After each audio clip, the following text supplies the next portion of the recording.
The music.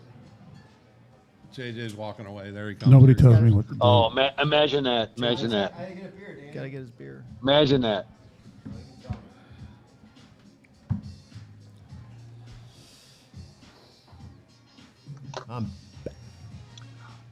Welcome back to the Brighter Side of Blue, our worldwide podcast, coming to you almost live from Columbo's Cafe and Tavern, home of the Cibo's Thin Crust Pizza, daily lunch specials. Also coming to you almost live from our satellite studio down in Naples, Florida. I'm Danny. I'm Tommy. I'm JJ. Producer John. We also have with us Stephen Dodge, Chief of Sunset Hills. Hi, Stephen. Thanks for coming. Chief Dodge. Hey, Tommy, are you sitting between him and JJ with a referee shirt on? Nope. No, I thought I would because, obviously you got scolded by Denise, your wife, for being too mean to JJ. So you got suspended from tonight's episode. Right. Get sent to Florida. So we sent you to Florida, but we in your seat will be Steve Dodge. They have a long history of petty insults and minor beefs. So this ought to be since you can't say anything, we're going to make sure we can get Dodge on here as much as I should. I apologize for calling Steve Dodge. It's just what I've called him forever, but I'm just going to call him Dodge. Perfect. No, it's Chief Dodge. That's why Chief, we brought him on. So he's going to take your spot this week, and hopefully Denise can ease up on the limitations. You got big shoes to fill, Chief. You gotta be rough on JJ when he deserves it. He gets it. Okay. Definitely. Hey, Tommy, when we talk about our growing podcast up to over 19 million views, like, subscribe, and share, please. All listeners, keep the blue wave going, and I'm gonna tell you why that's important. So I was on the pickleball court yesterday morning. And this couple that recognized me from YouTube. No, oh, Jesus, Jay. Sorry. Hey, that was a good one, JJ. You don't have to be nice Hold to him. on. You're not here. You're not. Hold in the room on, with I'm him. still laughing. Hold on, I can't stop laughing. Okay, go on. Okay. Anyway, they recognized me from the Brighter Side of Blue on YouTube. Look at that. And turns out that they have a YouTube channel too. They're called the Junk Lovers, and they're a cute young couple. And they go out in Kentucky and clean out people's houses and garages and stuff like that. They usually do it for free just to help people out. But anyway, they recognize me. So please like, subscribe, and share. That's why I say that story. Us or the junk So I don't want lovers? to say it again. Like us or the junk lovers? Both. Both. What the heck? They're a nice young couple trying to make it. Hell They were yeah. both school teachers, and they decided to quit being school teachers and go and be the junk lovers. There's money in that? There's actually a living out doing that? Well, we're not getting paid Well, anything. yeah, I didn't ask for their balance sheet. They're probably snobby rich people that inherit money. All right. Country club living. Look at that inference. JJ's just a hater. He really is. As he's gotten older, he's just become a hater, I'm a man. crabby You're a cranky old man. Tommy, we're what just do starting. we have coming up for our listeners tonight? Oh, so as everybody knows, we're a week ahead. So last week we had the pleasure of interviewing Jerry Leyshock again. He's been on the show several times. Colonel Leyshock. But he talks about a murder case where he got involved after he retired as an investigator. And how the story goes is Danny was involved, of course, with somebody from TCU, and in this case was out of Texas, small town in Texas. And if not for the work of Jerry Leyshock, this guy would be in prison for murder. For the rest of his life. Right. For the rest of his life. But, and again, it's not you can see where the police believed what they believed until Jerry got involved, and it's a wild story. So, yeah. And then again, if you want to go right to that, and you don't want to listen to our tomfoolery, just look in the below here in the description, and they'll tell you where to go to that. But Jerry was great. He was. I know he. JJ thinks it ought to be on Netflix. JJ thinks it ought to be a Netflix Yeah, episode. I'm going to be his manager on that one. You make sure he Yeah. gets treated Yeah, right. right. You I know, think that's signs with the right company and It whatnot. was a great story, and it is Netflix. Is that a Esque. word? Material. Ask. You got it, JJ. All right. I'm on a roll. No, Yeah. and Jerry's a great storyteller, and we had a lot of fun. And Stevie, he complimented you and your work at the hostage or the Ferguson. Ferguson. Oh, he did? Yeah. You don't remember that? I Dan? You tried to weren't get him listening, to cut huh? it out. but I they do didn't. remember it, but I really, it's very rare I get complimented for actual police work, so that's pretty cool. And Danny, did you see the? I know who sent. We get a lot of people that try to help the show out, and we really appreciate that. But Yeah. there's nothing more that we get than pickleball stuff. Are you serious? Absolutely. And I get it all the time. People just sending me funny pickleball things. And I sent this one to you where they were playing pickleball now in prisons as part of reform. And It keeps them from reoffending because they don't want to have to come back and have to play fucking pickleball every day. Yeah. You go, John. Oh my God. Hey, thanks for having my back, Johnny. and at I was first when thinking I was about- watching that, I don't know if you guys watched it, but when I was watching it at first, I thought it was an SNL skit to where they were going to. Oh. And, but it was some funny stuff, and I like the what was the warden's name? Oh, Oak Smith. Yeah. His first name was Oak, and he had a toothpick in his he was side of his awesome. mouth. yeah. And a fedora on. Yeah, the Yep. fedora. Yep. That's awesome. So there you go, Dan. Oh, I mean, you got in this pickleball thing at the early stage. You didn't know it'd be curing prisoners and everything. He's a pioneer. Oh, I know. Instead of waterboarding, they're going to start using pickleball in the military. You can have waterboarding or pickleball. Give me the fucking waterboarding. John's on a roll, baby. What are you guys feeding Bruce and John tonight? I don't know, but keep it coming. John, Oh John, my God. John woke up and chose violence today. Yep. Johnny's sure definitely, did. he Oh, is my a God, closet.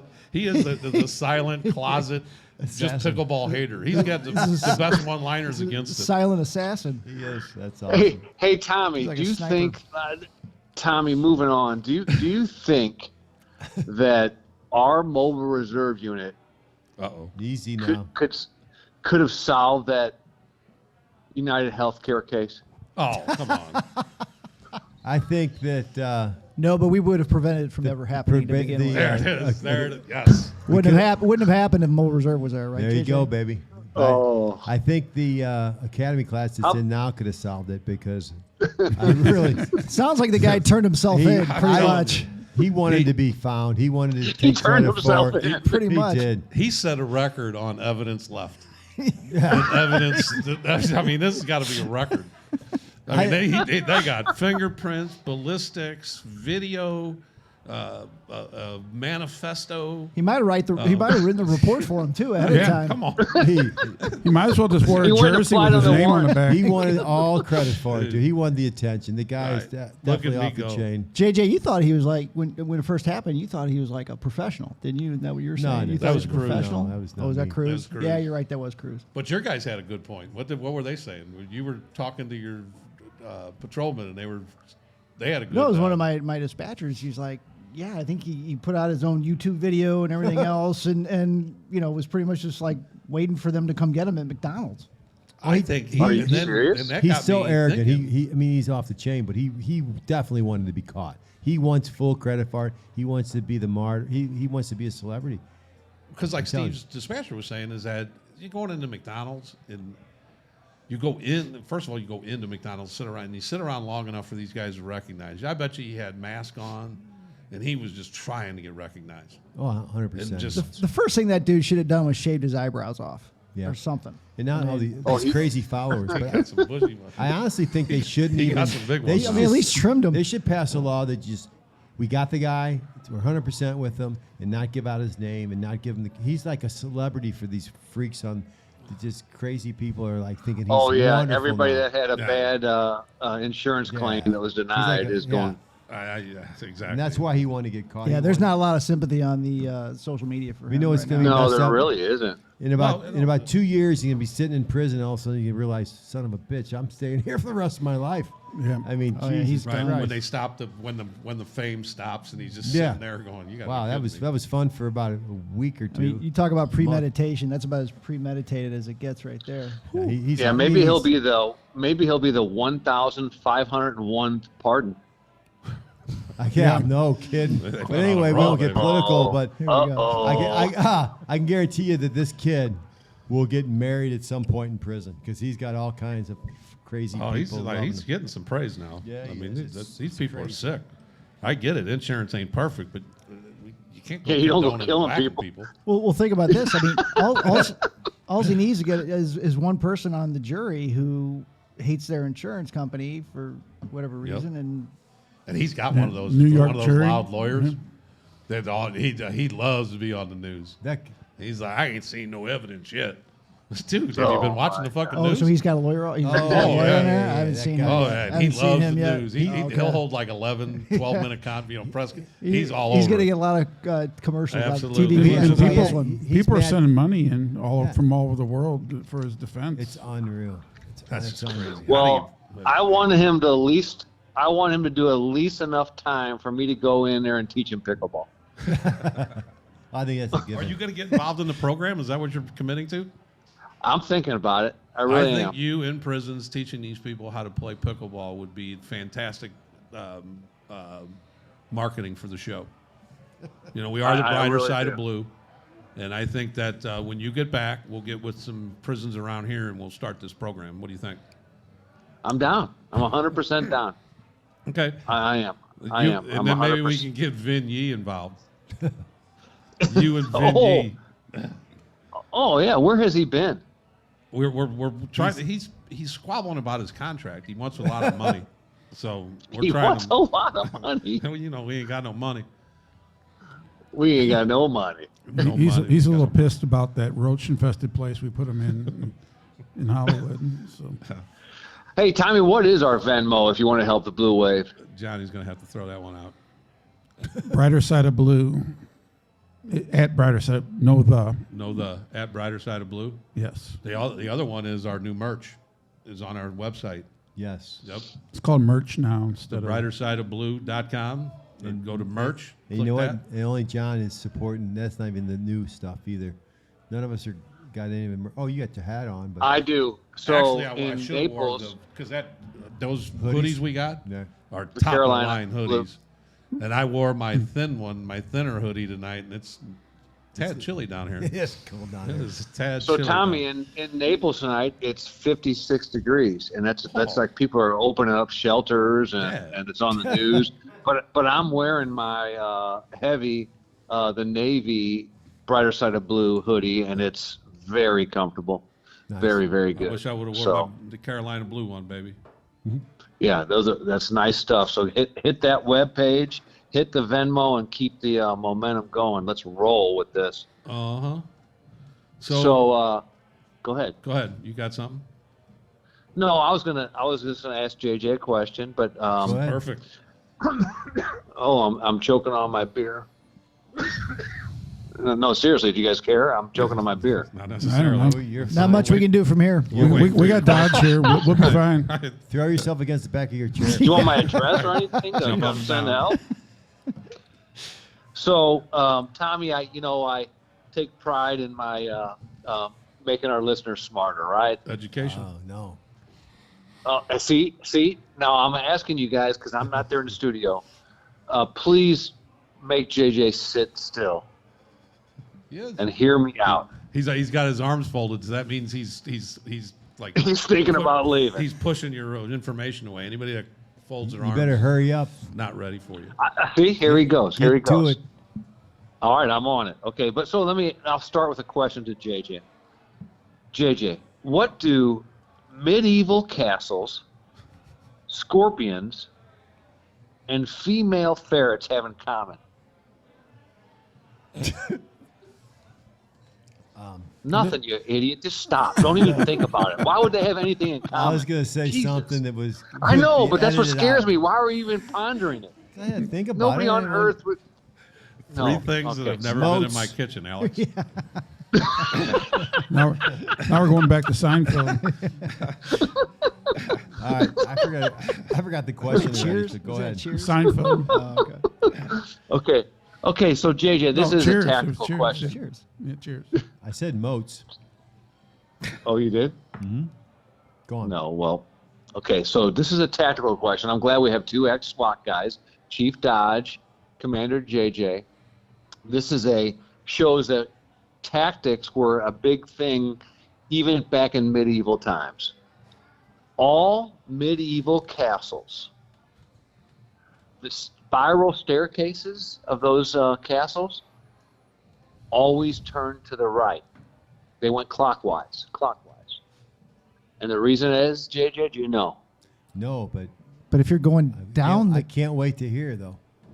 Okay, good. All right, because the knights, this was a medieval times, they had swords. With a K. So all knights were right-handed.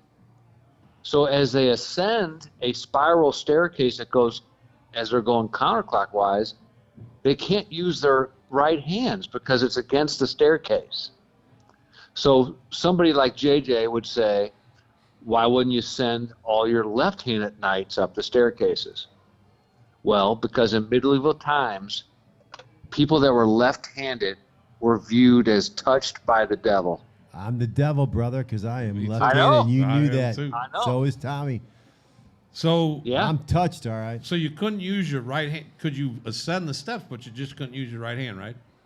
Yeah, and the sword is in your right hand, so No, could who's you getting understand? in battles on the fucking spiral steps? Well, that's how you get to the top. Well, I get And- that. and- but Well, nobody wants to battle on the. Well, hold wait till on. I get up there. But if the king, Then we'll battle it out. but if the king's up at the top of the steps and you're defending the king, Yes. then You're not that's gonna then, battle then on you're the going to spiral. battle. Nobody him. wants to You battle don't want on him to the get up spiral to the steps. king. You're going to get him in He the just steps. wanted to say the left-handed people are touched. No. So no It's knights a were strategy. no knights were left-handed. There was no left-handed knights. is that No, what there you're was saying? no left-handed knights. Unless you wanted to build a left-handed stairway. And if do you're it an the opposite astute, way. if you're an astute Brighter Side of Blue listener, you know that all polar bears are left-handed. Because we talked about that about So a they month would and a half not ago. make good knights.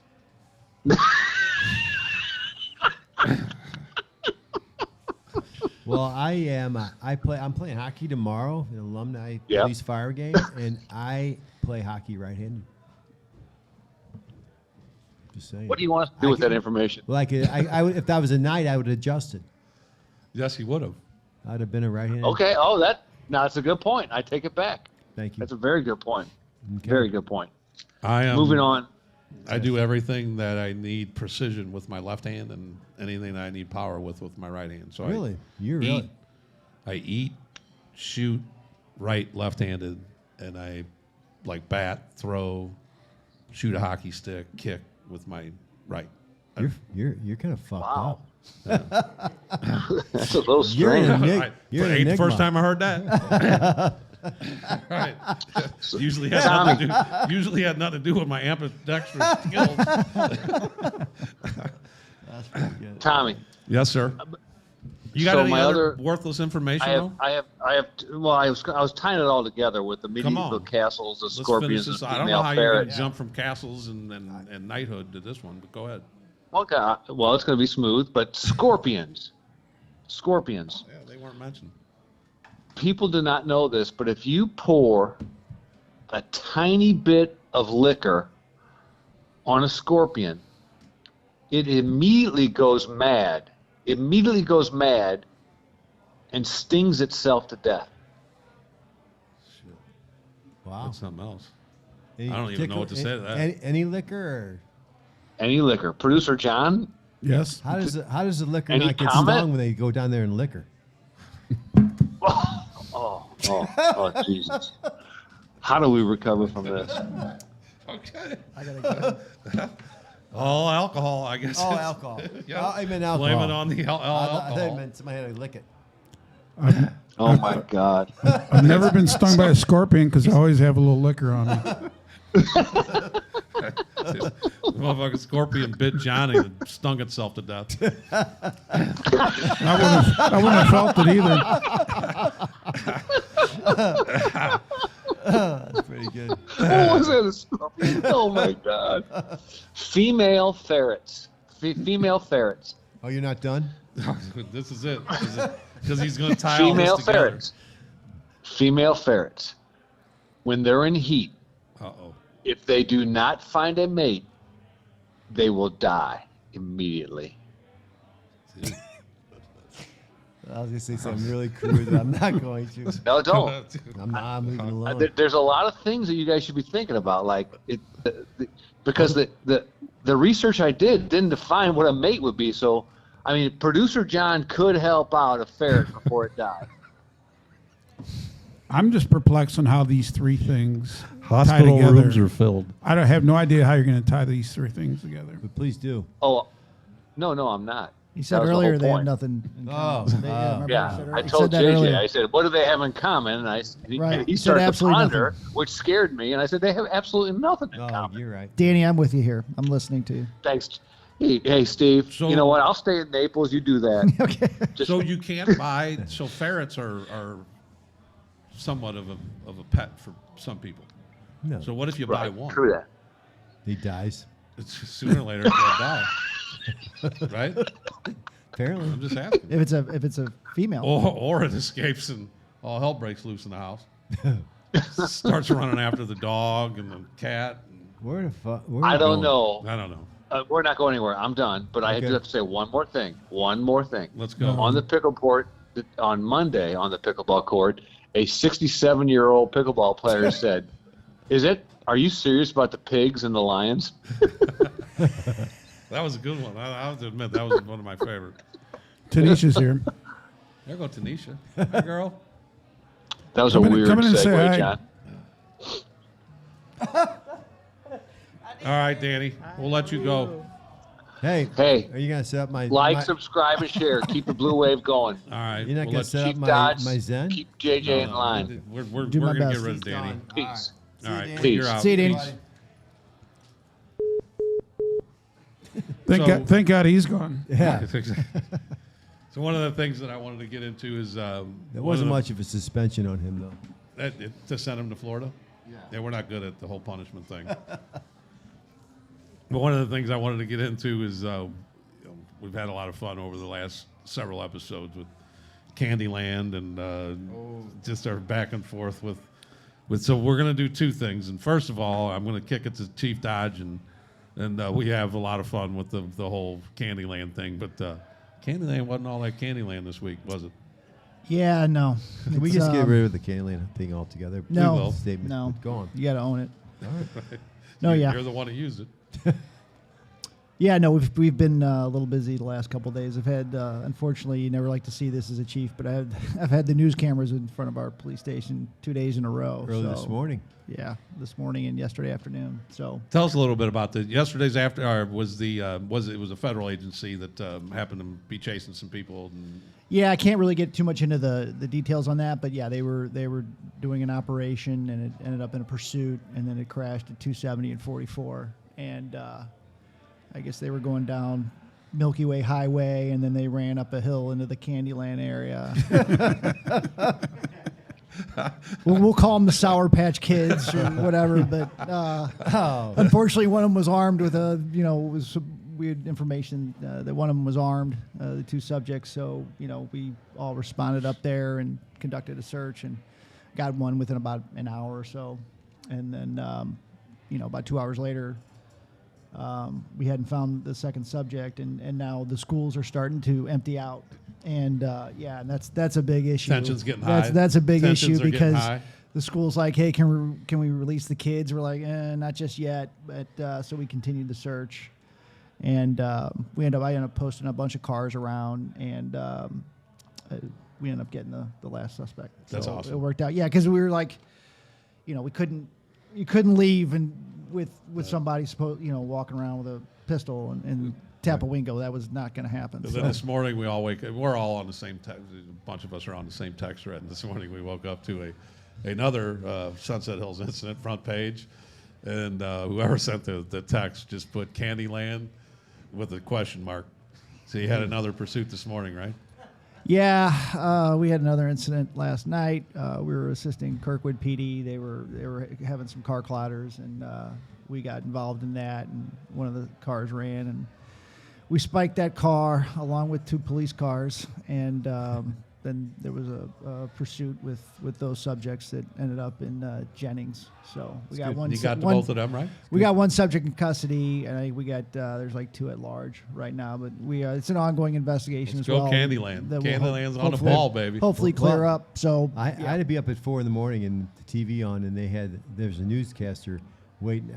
He was sitting outside of your police station. I was like, please come out, Dodge. Yeah, I got into work and I saw him there, and I'm like, oh, this can't be good. So, just a real quick, in all seriousness, the officers did a great job. Nobody was injured. That's the most important. That's the most important thing, and so they did good. How many ex-city coppers you have on that team? In the city, from the city? Yeah, not that many.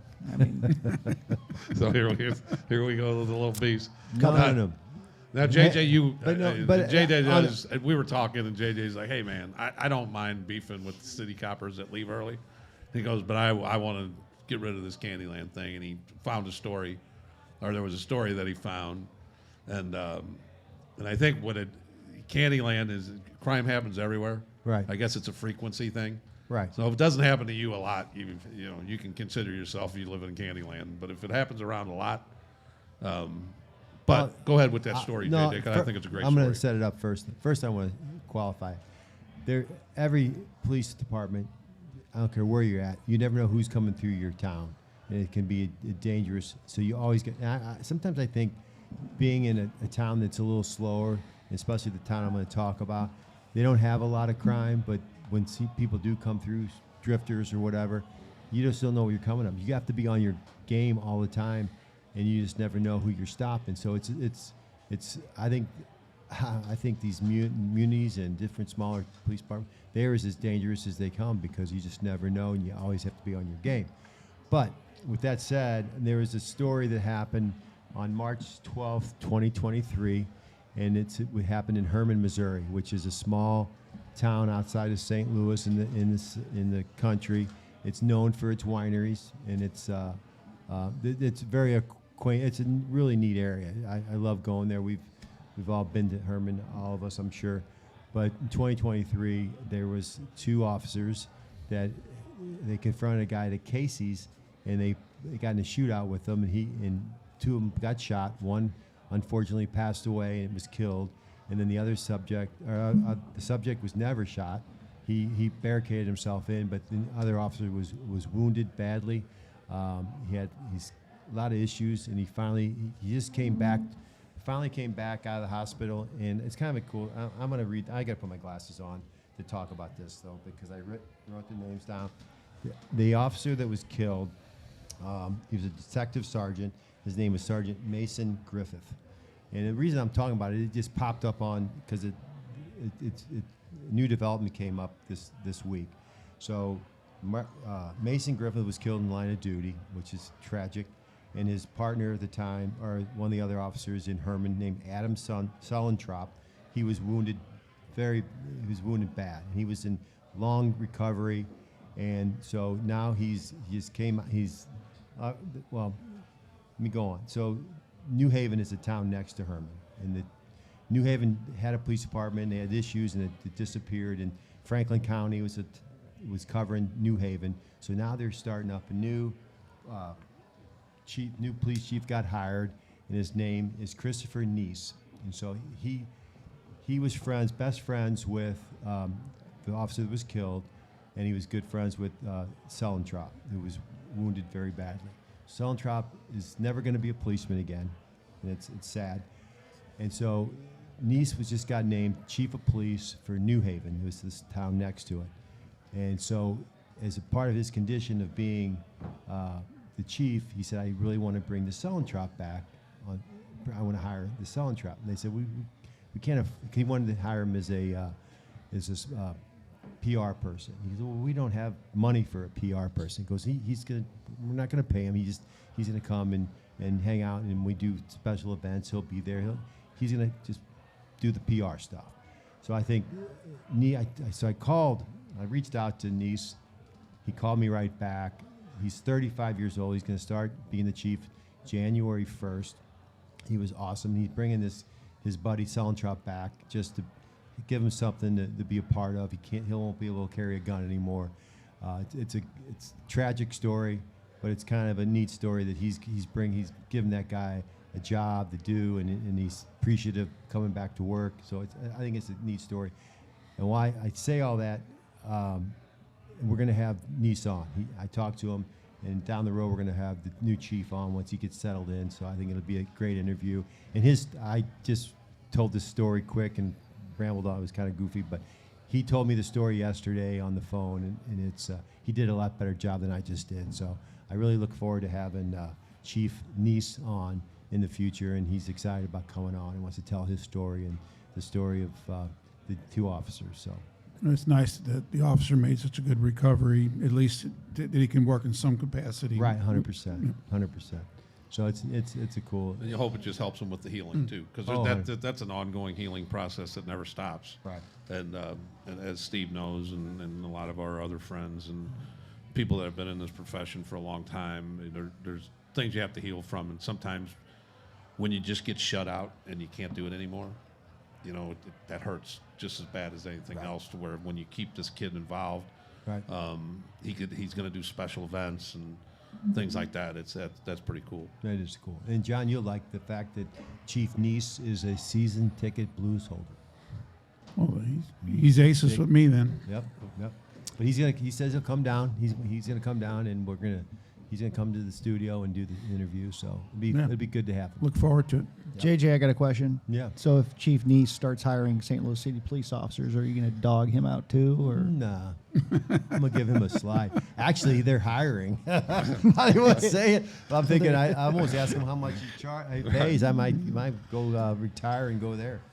That's a neat area. But if on that note, we want to get into my.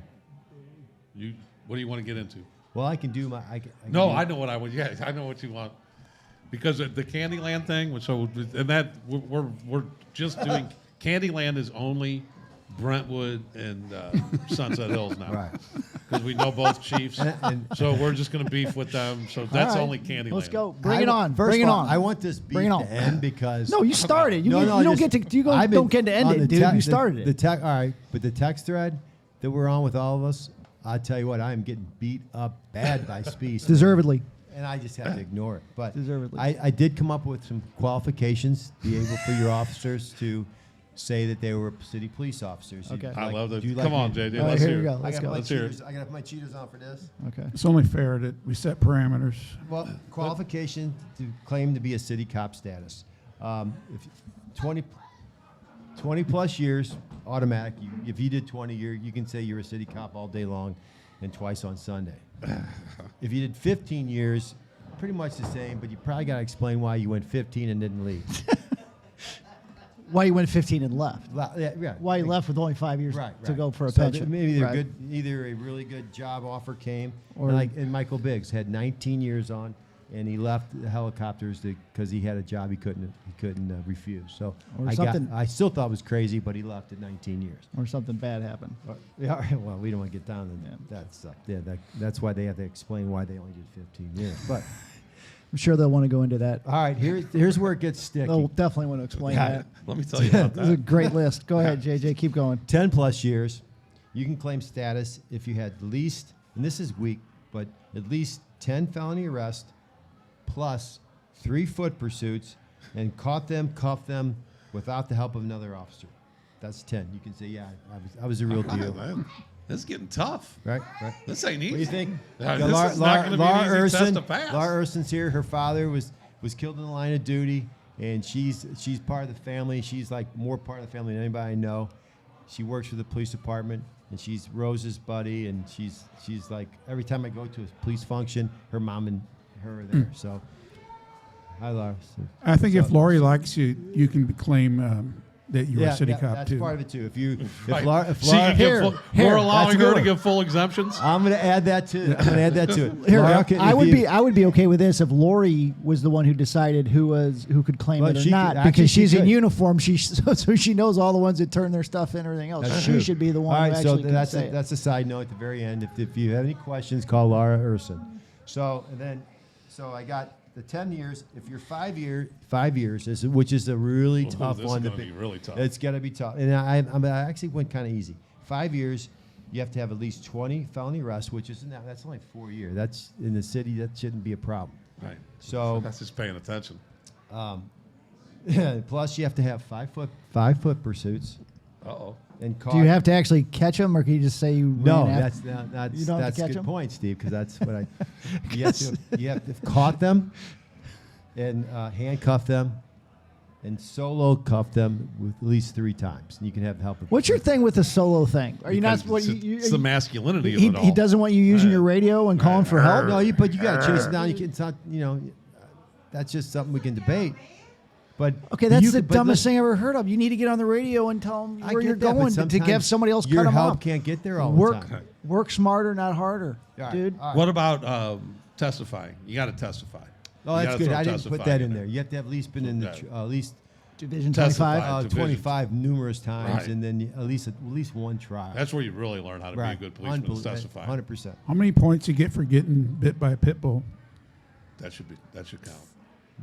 That can help you. Yeah, I think it's getting. How about might- a good? that Internal might- affairs complaints. shooting a should be- dog could get you right up there. That can usually. I don't end like up in when a they shoot bad- dogs. Right, I've So- seen it happen, and nobody's happy about that. Yeah. No, but Because policemen really feel bad about that too.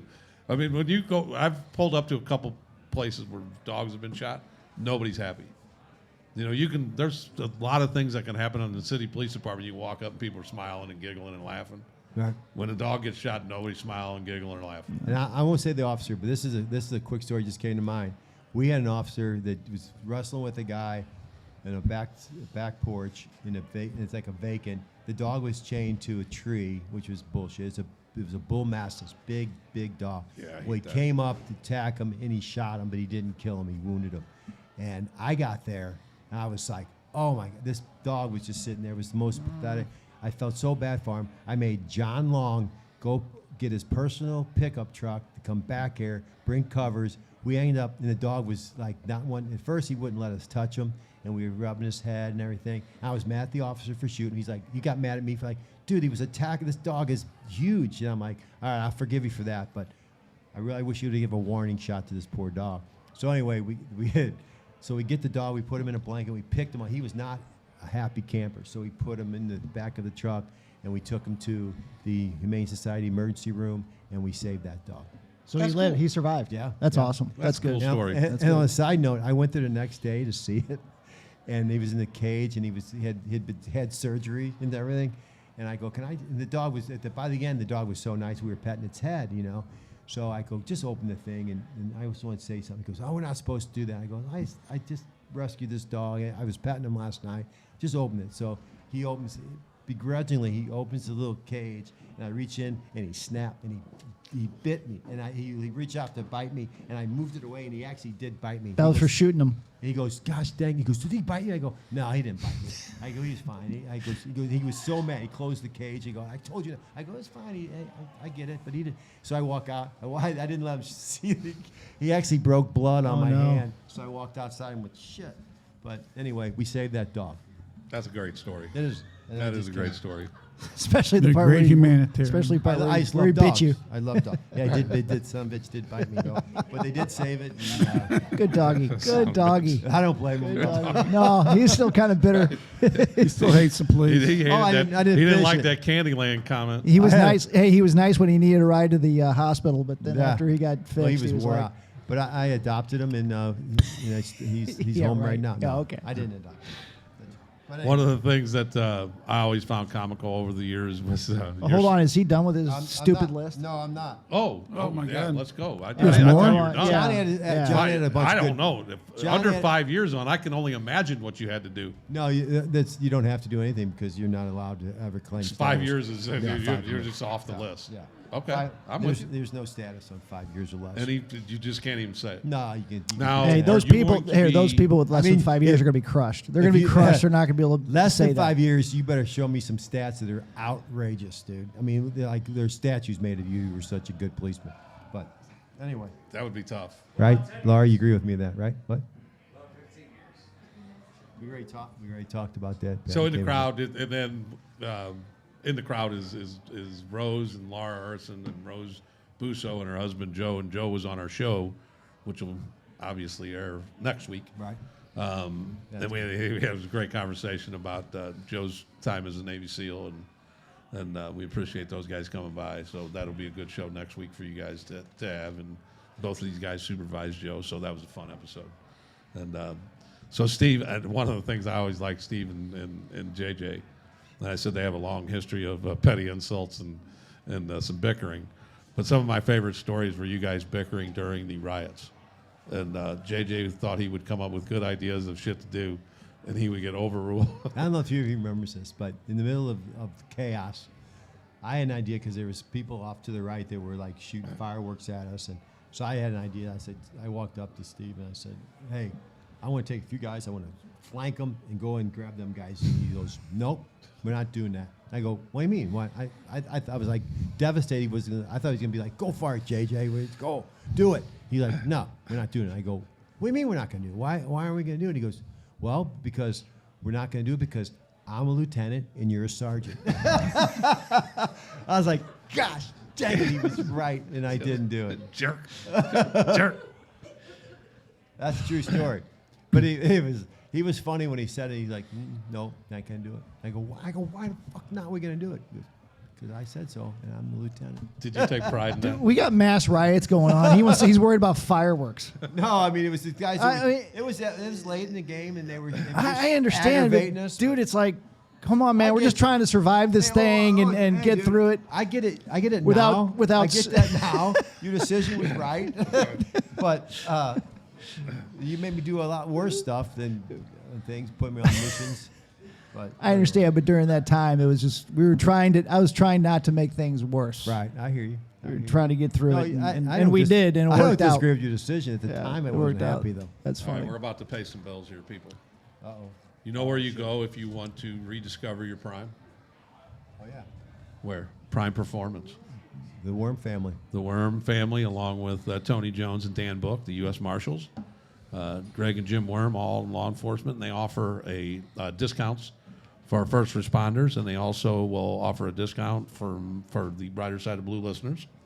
So if you get a hold of them, they're at their website, primeperformancestl.com, and they have a holistic approach to health. They offer testosterone replacement therapy, hormone therapy, medical weight loss, peptide therapy, and treatment for vitamin deficiencies. So you go in there and see those guys.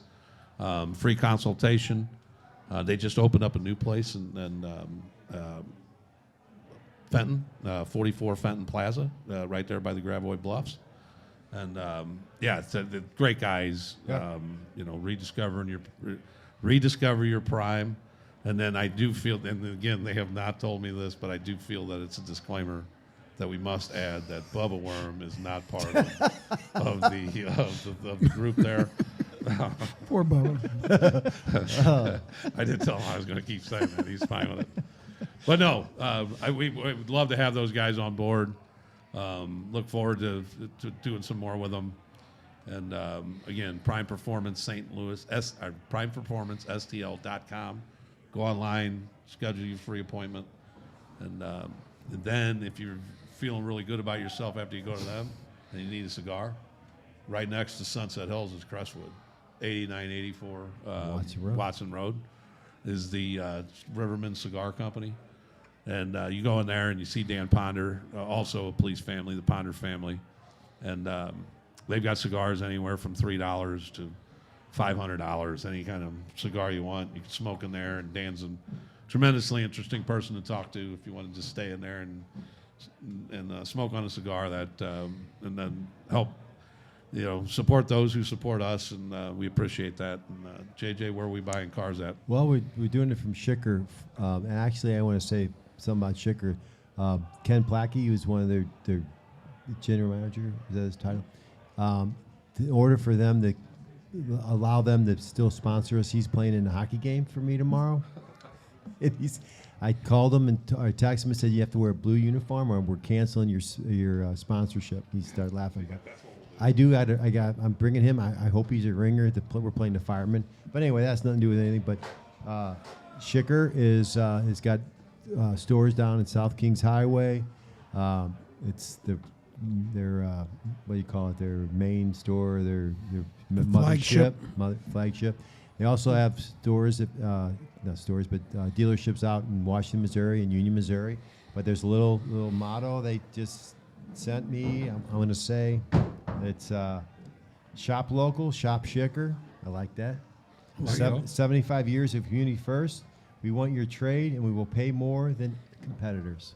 That's Schicker Ford. And actually, they got Dodge. They have everything. They got they got Dodge, Fords, Jeep. They got it all. But they're a great family and no doubt. Love the police. Great sponsor. Yes, I got a question about the hockey game. Yep. You're playing the firemen, the firefighters? Yes, sir. Are they bringing medics? Are they going to bring their medics? I hope they're on the bench.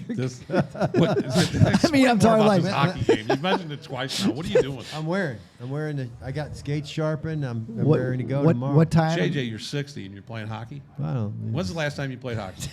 10 years ago. Okay. This next week's show ought to be awesome. I'm not that old. Because you're gonna be. We'll get JJ limping in. You're gonna break something. Thank God he's a lieutenant. He's already technically on limited duty anyway. Yeah, So. that is true. The further away you get from a patrolman, the further limited duty you I was up at 4 a.m. this morning.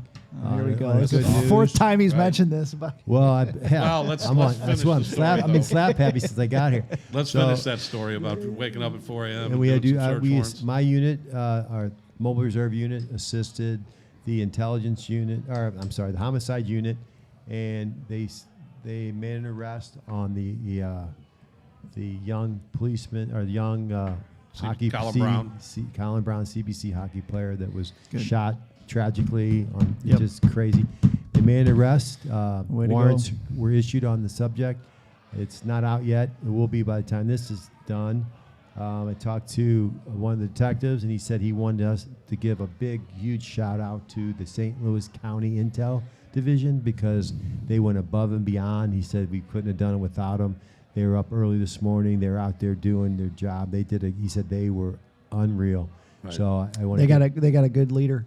Their captain, Pete Morrow. Pete, there you go. Pete's a great guy. Yep. So he made me. He said, if you're gonna, I'd like you to say something, but you got to give them credit for what a great job they did, and we wouldn't have came. That's sharp. awesome. They got some sharp people in that. That is, I mean, just the team. When you hear the teamwork that went into it, and I know that the Illinois State Police were helped also, didn't they? At the beginning, I believe. Could be, but I just know that the whole city, the whole metro area has been up and just upset about. I mean, it's a tragic. This young kid, he was 14 or 16 years old. Colin Brown was tragically shot. And that doesn't help that situation. However, hopefully it's closure, and obviously you have to spotlight that just unbelievable police work and teamwork. Just in that, and the guy that we talked to earlier was just adamant that we mentioned that the county was involved, and again, our city, city homicide division for years and years and years has been just unbelievable at their job. They get a lot of practice at it. But they are very, very, very good at what they do. I've always said that about our city homicide unit, and that is when push comes to shove, when they got a real whodunit, they are as good as good as you can be at that. They've been consistent all along. Oh my gosh, I said that from the moment this happened. I go, they're going to find him. There's no doubt in my mind. And I can't get in the investigation part of it, but I know a little bit about it personally, and they're amazing. Yep. The things they can do nowadays is unreal, and so for them to get a case issued on the guy that did it, I think that's. At the boxing matches, I was talking to a commander, and we were obviously this had just happened, and the young Colin had just passed away, And I just said, I guess that's never going to be solved.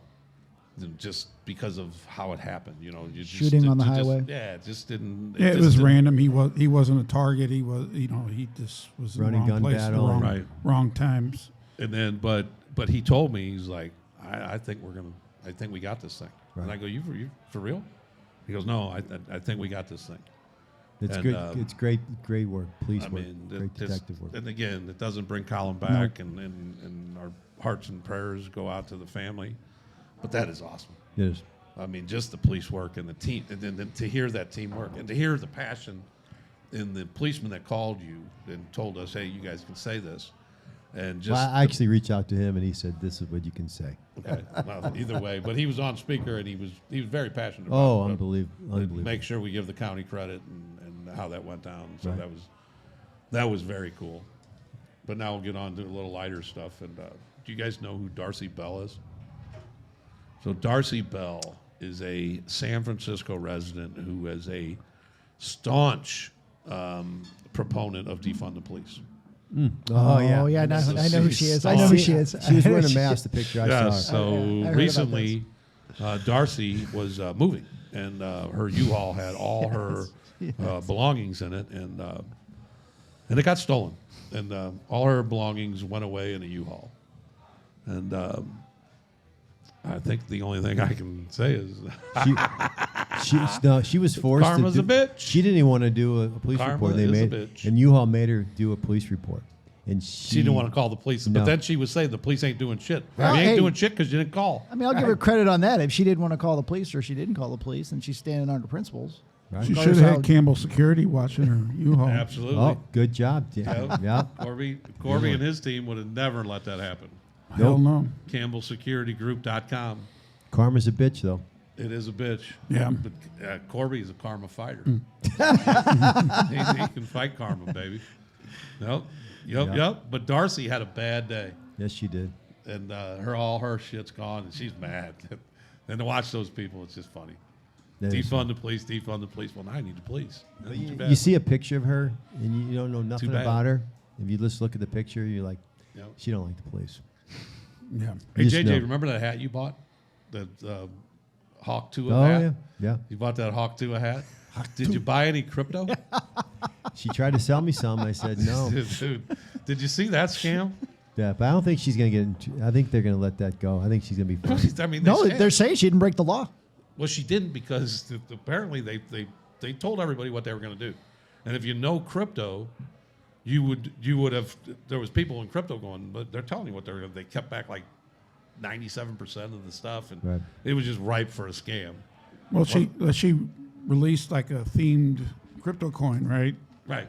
Yes. And the Hawk Tua coin. What, Yeah. the Hawk Tua coin or something. yeah. I got one, and I'll never sell it. I'm still a fan. You can't. It ain't worth shit. It's a keepsake. I never planned on selling it. What about coming up with some brighter side of blue crypto? You guys Hey. thought about doing that? I think you're onto something. It might be. Is it? That's why he's an attorney. We don't want to do the Hawk Tua thing though. be You all got to right. come out a little It's been different than done. that. There was people saying that they had lost their life savings in the Hawk. Look, man. No, You're not a your good plan- you're not a good investor. Your plan is to if it wasn't buy that- some Hawk Tua crypto. If it wasn't that, it was going to be something else. well, life savings is relative. It could be your life savings might be $200 or $100. It's either that or a Lamborghini. How much did the one coin cost? Do we know? I don't know any of those facts, but there's people. Is that what they call them? Or they call it's bitcoins, right? Is it Bitcoin, bitcoins? yes. Yep. Because they say if you bought one Bitcoin when it first came out, they'd be worth like $500,000. I mean, what, $100,000 or something? Or And they're really pushing it now. They are really pushing it. yeah, that stuff all. JJ, you got Foreign anything to to me. calm us down with a Zen or anything? I do have a Zen, and it's actually a good one. What's it about? Life.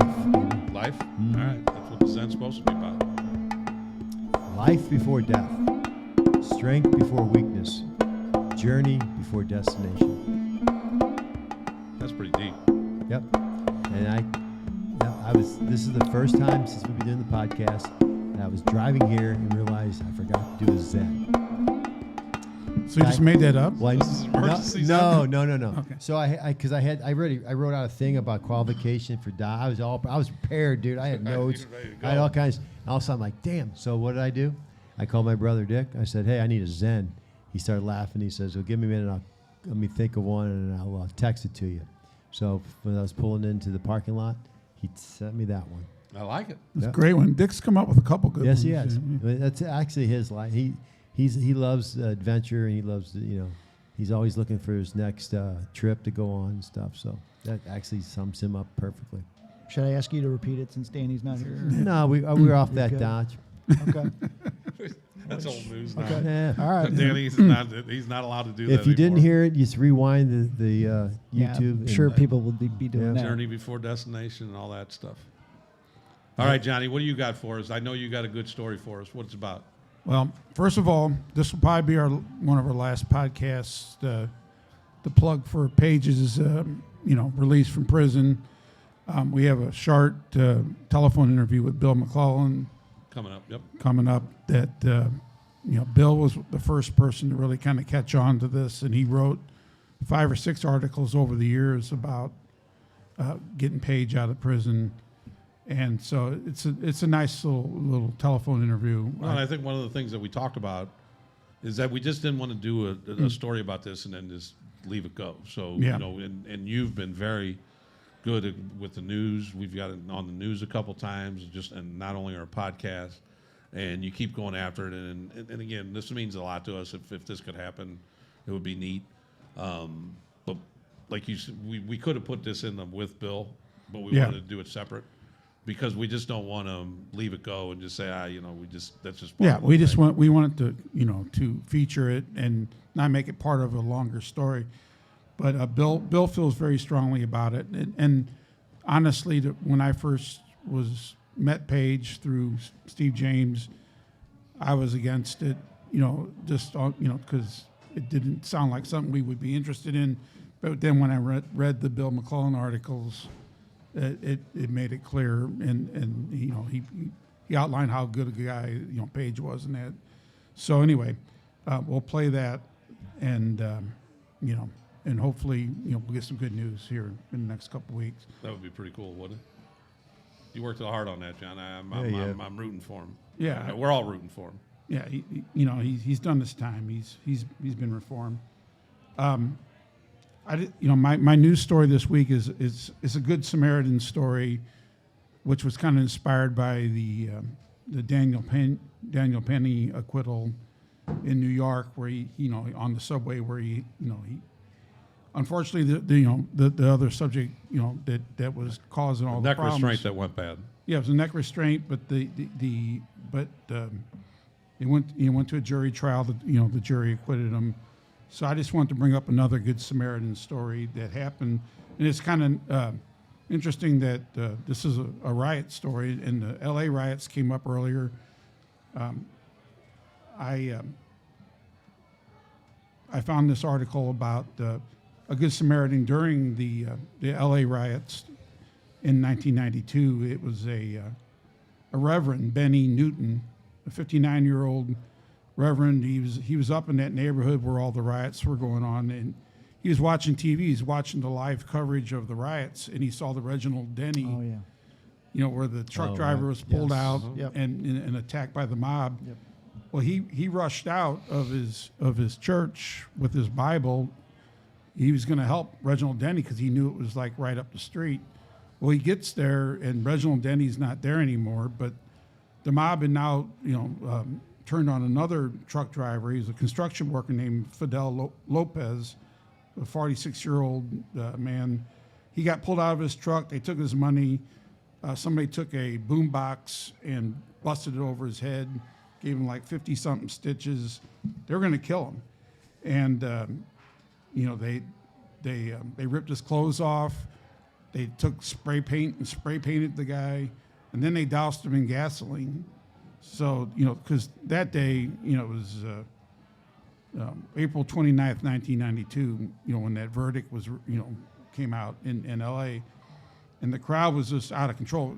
Like we talked off camera, 50 people got killed, during the L.A. riots. And just like billions of dollars in damage. But anyway, Reverend Newton saw this. He saw this man being beat. They doused him in gas. They're getting ready to set him on fire, and he just, the Reverend just had his Bible in his hand. He jumped on top of Newton and said, "Well, if you're going to kill him, you're going to have to kill me too." Wow.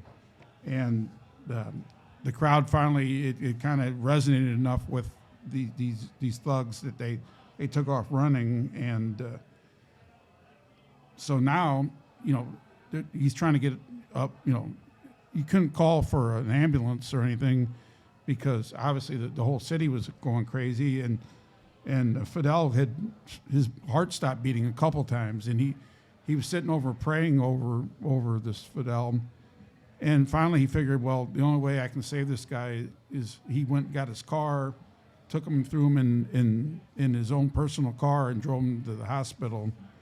And Castro ended up surviving. He had multiple injuries, but he lived through it, and so eventually. What was the Good Samaritan's name again?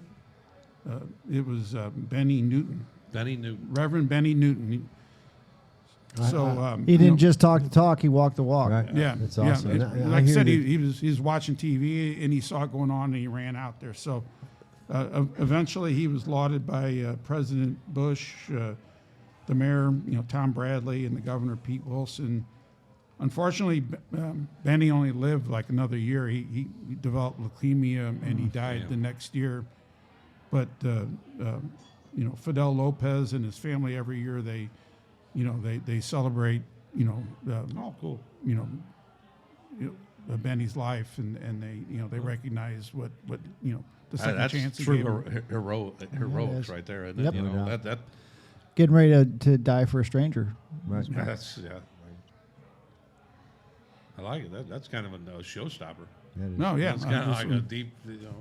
That's pretty fucking cool. I don't think I'd ever heard that story. No, I never did either. I heard of because there was somebody else that helped Reginald Denny. Yeah, too, someone did wasn't get there? out in front of Right. Reginald Denny when he That was was- getting beat on. But Yeah. that's where I thought you were going with it. I had not heard this one. Yeah, so it's a cool story, and that's all I got. Nope. And then, like John said, that we'll have the interview with Bill McClellan. John had to interview him by phone, so we got that coming up, and then we got the Jerry Leyshock story coming up, and with that wild murder case that JJ, you liked that story too, didn't you? That was awesome. And then next week we've got the three of us, or all of us, interviewed Joe Busso. So we got that coming up next week, and he talks about the Navy SEAL before he was a policeman. I find that stuff just wildly. I mean, just the training he went through and what he went through to become a Navy SEAL. Some of the stuff he did as a Navy SEAL, I thought that was pretty interesting. I thought it was great.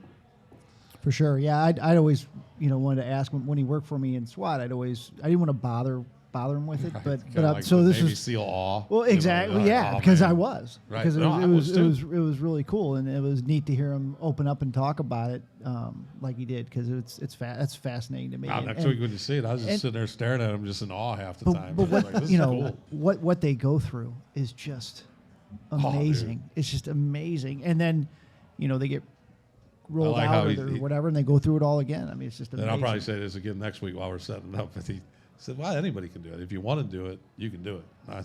I beg to differ. I don't know about I that. could want to do that all day long. I ain't getting it done. No. So it was pretty cool. But Yep. all right, peeps. Communities that support law enforcement are safer places to live. Enjoy our conversation with Jerry Leyshock, and we will see you next week. Peace. Hey everybody, it's producer John here. I have Bill McClellan on the line, on the telephone. Bill was on the show a couple weeks ago. It was a fantastic show. I think it's one of our best we've done. But there was one subject that we intended on talking about that we didn't get around to, and it's very important to us. And I'm kind of glad we're doing a separate little piece on this. But as listeners know, we've been trying to get Paige Spears out of jail via a commutation by the Governor Parson, who's leaving office at the end of the year. Paige was caught up in He did a series of robberies. He got life in prison based on the law at the time in 1988. Also, the laws pertaining to parole have changed since Paige was convicted of that third one. So he's still in prison, 36 years for an armed robbery that no one was hurt. No shots were fired. He got caught immediately after the incident. So just a little recap for those of you who may not be familiar. But Bill, how did you first come to the attention, or how did Paige come to your attention? John, I can't recall whether Paige wrote me a letter or maybe somebody from the Department of Corrections alerted me to Paige. But it was a case that, I found so gripping because, this is not a man claiming innocence where you think, well, maybe he did it, maybe he didn't. This was a guy who was an unsuccessful stick-up man, but never shot anybody. And it just seems to me like, you, me, society, we want the bad guys to understand that if you come upon us in a parking lot at night and rob us, there's an incentive for killing the witness. And if you leave that witness live, we'll treat you a lot better than if you kill him. And Paige is being treated as if he killed somebody. And he did several robberies, as I remember. Paige, I think he did his first robbery when he was 16 and was certified as an adult and just did a short bit of time and then got out and did another one and got a longer bit and got out. And he was a wild and reckless kid, but from a nice family. I mean, his mother and his sisters have always been supportive of him. And when Paige did, I don't remember if it was his third or fourth one, the one that Steve Goldman sentenced him on. But, as I remember, they offered Paige like 15 years if you plead guilty to it. And, because he was young and dumb, he said no. And he took it to trial, and they gave him a life sentence. And back in those days, it seemed like people were killing people and getting 8 years or 12 years. And Paige got stuck with this ridiculous sentence. And then when they changed the law, the parole, what a life sentence means, nowadays Paige would have gotten out. If second-degree murder, he would have been eligible. He would have aged out of the system already. But because they used a different set of numbers and didn't make it retroactive when they changed the numbers, so Paige is stuck, doing like, his commutation thing is based on life being 50 years instead of being like, I think it's 35 now or something. But it's just ridiculous. Yeah, it's just ridiculous that Paige, it isn't like he shot 2 people and wounded 1. He never shot anybody. He was just a reckless, stupid kid and didn't learn from his first couple of mistakes. And he's gone through every program possible in the Department of Corrections. And the people that I knew in the Department of Corrections, they all vouch for Paige. They say, this is a guy who's not going to go out and do anything. And I think his mom might be, 90 years old or approaching it. And it would be so good to see Paige get out while his mother's still alive. Absolutely. And, we were put in touch with Paige through his stepbrother. And we had a phone call, I did, with the stepbrother, and then he put Paige on, who was on the other line. And when somebody comes to a police officer and asks to help get somebody out of prison for armed robbery, I was skeptical, to say the least, but I took down his information. I said, hey, call me back in a week.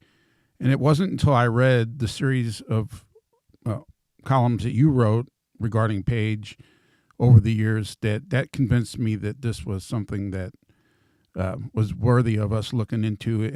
And how many articles did you write, do you think, over the years? I maybe 5. I don't know over the years, one here and then another one. And I went and visited Paige, and when I would write something, I often find out more after I write something than when I write it, because all of a sudden people are calling me or sending me notes going, well, do you know this?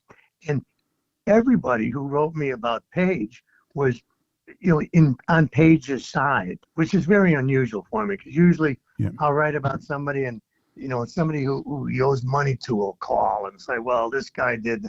But everybody said, well, Paige is a changed man. And I also like the fact that it was clear that Paige was not an innocent man wrongly convicted, because those stories can get so convoluted and you're not quite sure about it. And, you feel like you're going out on a limb sometimes. Right. A thin limb. But Paige, I mean, he's upfront about it, that, he was crazy and he was a stick-up man, and that's what he did. And they weren't big stick-ups. I think, a couple might have been street robberies. And then it seems like he might have robbed dry cleaners. And then the liquor store in Ferguson, the one that got him the life sentence. And in any of those situations, if Paige were an evil, mean person, he could have shot somebody and left no witness. But he didn't. And I've talked to a lot of prosecutors and law enforcement people who say that, hey, an armed robbery is just a finger twitch away from a murder. And I say, absolutely, but this guy's finger never twitched, and we ought to give him some credit for that. Yeah, and the ironic thing is his stepbrother, Steve James, who's now an artist, but he was the victim of an armed robbery, and he's paralyzed now. He got shot, and the two stick-up men, they killed Steve's friend who he was with, and they shot Steve, who they weren't putting up any resistance at all. But like you said, Bill, they didn't want to leave any witnesses behind. These guys were on a crime spree, and they shot these two people for no reason. So, it's kind of full circle there. But, the other thing that people need to know is just that Paige has been completely rehabilitated. He's taken every possible course. Now he teaches the courses on rehabilitation. He mentors people in the penitentiary. He volunteers in there's a hospice in Farmington for older patients who are sick. He volunteers in there. He gave a lady worker there was having a stroke, and he gave her first aid until they could get help. So he's a guy who's completely changed his life, and who I have, and I know you feel the same way, Bill. I have no reservations if we can help get him out, that he's not going to reoffend or do anything but positive things when he gets out. Right. And unlike a lot of guys, he has a support system. I mean, he has a family that has stayed with him, that always thought that, Paige was better than this. And, when I talk to people about Paige, I always emphasize that, hey, I'm not saying to go light on street crime. I mean, if you want to put somebody away for 15 or 20 years, okay, but for 35 years, for life, I mean, that's not only unfair, but it's sending a terrible message to the hot-headed kids with guns today. No doubt. Well, Paige just turned 64 the other day. If the governor does not commute his sentence, he won't be eligible for parole till he's 70, and almost for certain his mom won't still be around by then. Right. But it would be so nice to see his mom be able to have her son back.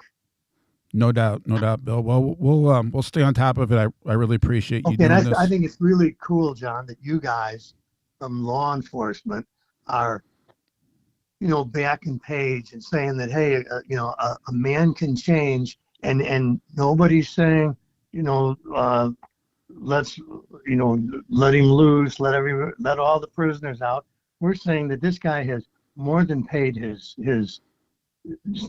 debt to society. Yes. To me, the prison system's for rehabilitation, and once somebody proves that they're rehabilitated, then let him out and open that cell for somebody who needs to be rehabilitated and who's causing problems. So, Amen, John. all right, Bill, thank you very much. Okay, thank you, John. All right. All right. Goodbye. Welcome back to the brighter side of blue. As promised, we're back with Colonel Jerry Leyshock. Last time you were on was one of our Legends series, right, Tommy? Yes, sir. We'll just classify him now as a good friend of the show. A good friend of the show, and it's kind of a special invite went out today, and I'm glad he's here. His purpose here is to apologize to me for firing me 3 different times from working secondary to St. Louis Cardinals Stadium. So go ahead with the apology. I appreciate it coming by. I don't think there's an apology coming. I apologize. Can I say a few things? Yes. Feel free. Please do, Jerry. John, the first time I fired him, remember how crude it was trying to send each other emails on the old computers in the old days? HSL. Yeah, exactly. He wrote back. So I called him and I said, dude, I can't believe you can't show up. You didn't give me your schedule. I give you a day that you don't even show up, so you're done. He goes, what's that mean? I go, you're fired. You're not coming back. Hey, I don't hear anything. Let me interrupt you real quick. This is working for the baseball stadium. Yeah. Cardinals. Did you say that We're all already? secondary. Yeah. Okay. Yeah, go ahead. JJ. Yeah, good job. Yeah.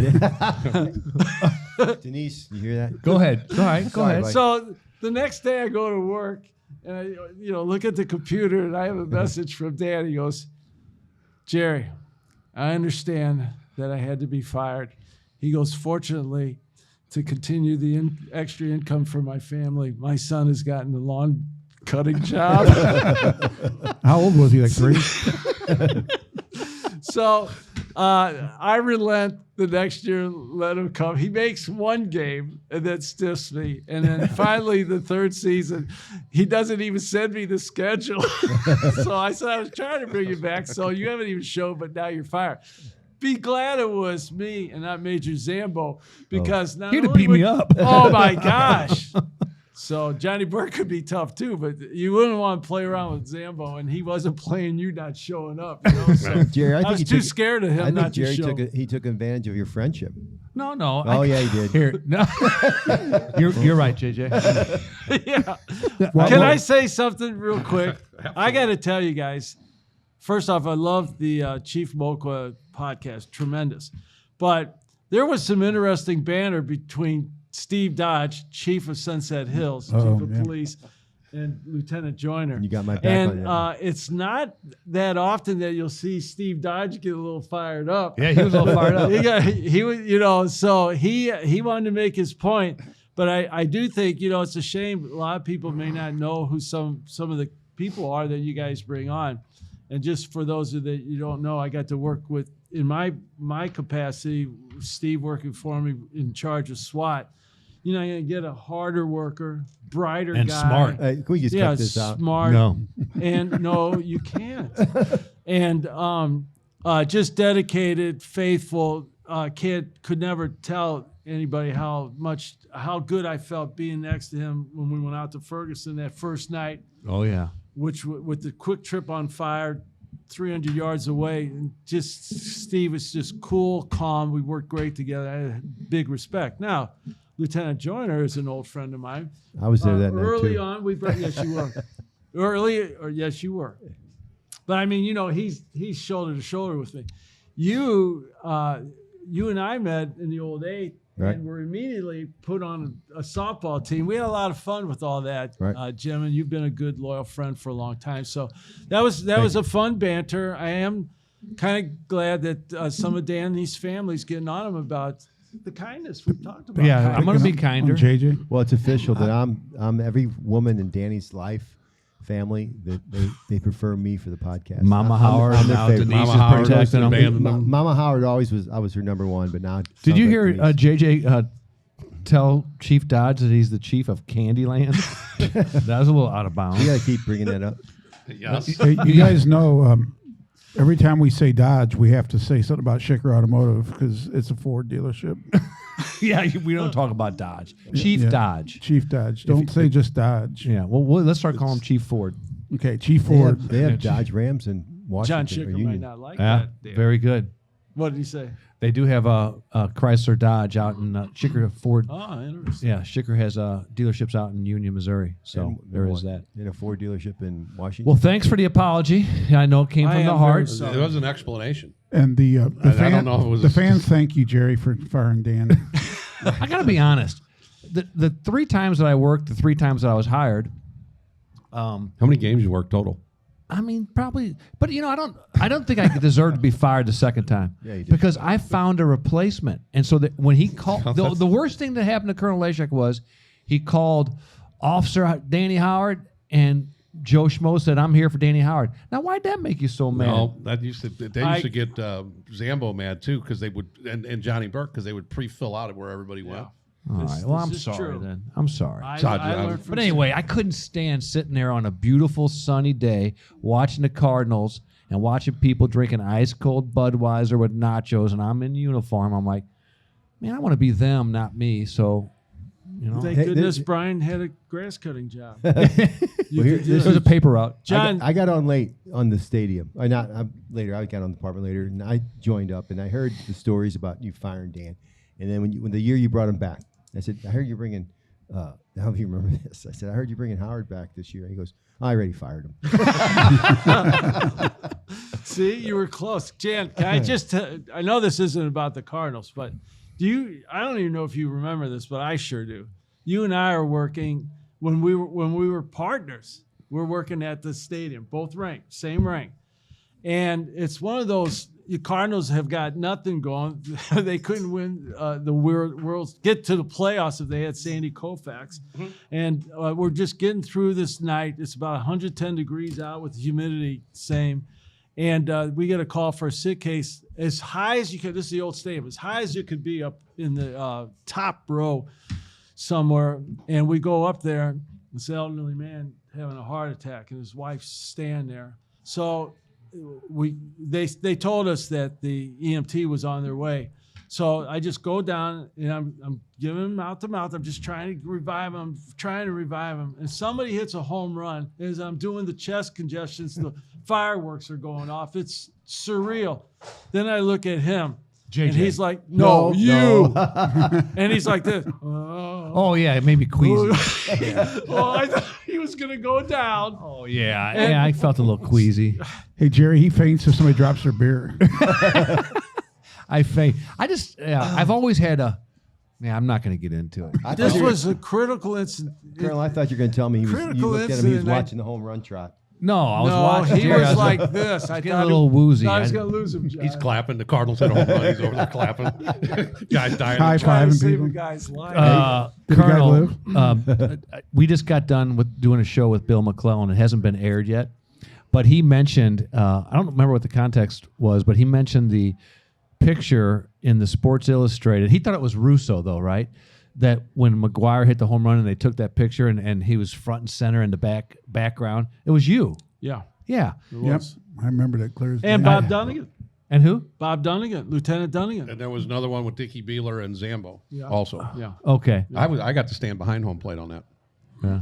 I was late coming out. I was back there where the umpire's right behind home plate, and I just came out. That was pretty cool. That was cool. We could do a whole show because you're done with the. Are you still doing road security with the Cardinals? Yes. All right, so we couldn't. But one of these days, we could do a whole show with your experiences just from the Cardinals as a policeman. It's true. Some of the things and some of the interactions. Some serious things that happened Yeah. that the team had to deal with. Yeah. Yeah, then you were always Good in old there, and son. then Yeah. meeting pool holes for the first time, and then befriending some of these guys and McGee and all that. Tommy, we have to put that on the schedule. Would you come back for that one time, Colonel? If you guys want me, let's see how this goes. Well, it's a whole new. If I don't do good tonight, you might fire me. We're already a half I hour would into love it. to, We might I as well would just keep love going. to fire your ass. I would love to fire you. I owe you 3. I don't even remember what we're talking about tonight. John, what are we talking about? What did he tonight? come for Baseball, it's tonight? like hot stove Did league. he come just for you to banter or just to bash him?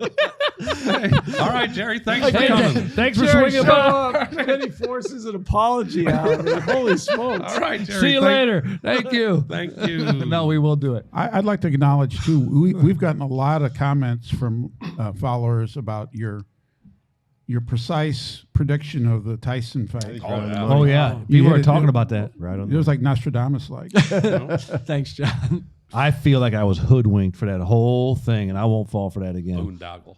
Well, at one point I talked to John, and because your TV had Oh yeah. gone off, he said you already canceled your Netflix and you're thinking about quitting drinking. Then he said, that's awfully I got over drastic." that quickly. But Netflix is gone.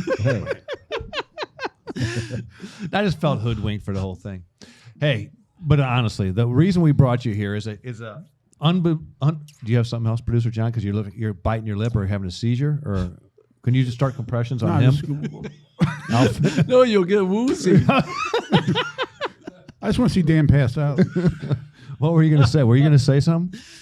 I was going to say, let's just talk about baseball, man. We probably could, because he's got some unbelievable stories about that. No, I'd have to think about it. Yeah, well, we'll give you time to. Let's do a put that police together. story. We got And police one story? thing you'll know about JJ, I don't know if you listen to all the podcasts, but he gets very frustrated when we get off point. If we're not talking about He's a police story, structured guy. We're here to hear about police stories and investigative work. yeah, all right, Not all the BS, the silliness. here we go. So my time down at TCU, I was down in Fort Worth, Texas, following my son play baseball there, and I became friends with a guy that he's just a lifelong fan of TCU baseball. Okay, and I always stood at the same place on the sideline, especially when my son was pitching. I could never be near anybody in the stand, so I would go far down the baseline and get a little corner and watch him pitch. Well, there was always this guy, and it turns out we became friends. He's an attorney down there in Texas. To this day, we're friends. So we've been friends for, I guess it's been 13 years now. Wow. Well, he specializes in real estate law. And he calls me up long after Brian's already playing professional baseball, and he calls me up, and he always calls me by my last name, Howard. He goes, I need some help. And he's got that Texas twang, and he says, I have a real estate client, Jarrett Bouse, and Jarrett owns. This is the hill country of Texas. That's a gorgeous area down there. He owns a lot of land, a lot of properties. But he's a simple man, Jarrett Bouse is, and he says, I have a client that owns a bunch of real estate, and he has just been charged with murder, and he's in custody, and I'm all of a sudden thrown into defending a murder case, and he's already in custody. He Not goes, his and forte. yeah, not my forte. He goes, I'm going to need some help. He said, could you be an investigator? Could you help me? And I said, listen, I couldn't hold down a job at the Cardinals with and let me tell you something. I'm not your guy to get somebody that's already in jail for murder, but I have a guy for you, Colonel Leyshock. He's retired. So they meet over the phone, and he hires Jerry as investigator to defend a guy, to investigate Jarrett Bouse being charged with murder. And the story takes so many. The guy that was murdered was a guy named James Poole, and James Poole was late on rent to Jarrett Bouse. So Poole hasn't paid Bouse, and evidently it's a frequent thing that he doesn't pay up. So Jarrett Bouse had enough, and he calls Zach and he goes, "Send that guy a note, an email, whatever, and tell him I'm evicting him if he doesn't pay his rent. This is it." And so Zach says, "I'll send him something." And Zach sends him a thing and says, "Hey, you got to pay up or you're being evicted." He texted him. Texted him. And then Zach goes off for 6 days with his family on vacation. He comes back from vacation, and there had already been a manhunt, and It was still going on. the manhunt was going on, and his client, his real estate client, is charged with murder, and he's on the lam, on the run. And he's like, what the hell? I left for 6 days. And so that's when you got involved? Is that your first phone call? Is that, you take it from here, because I'll screw this all up. No, you're doing good. He had a little problem with the prosecutor, though, first. Oh, my goodness gracious. Tommy, you'll love this. So the prosecutor thinks that that Zach, the lawyer, is helping Jarrett Bouse on the lam, is communicating with him and helping him steer clear of the police, And the lawyer. So yeah, I was just it's going to say, important to when know. you get the call, what information is given to, as an investigator? How does this start, and what information? Well, we were all is given together, but here's this is still kind of crucial.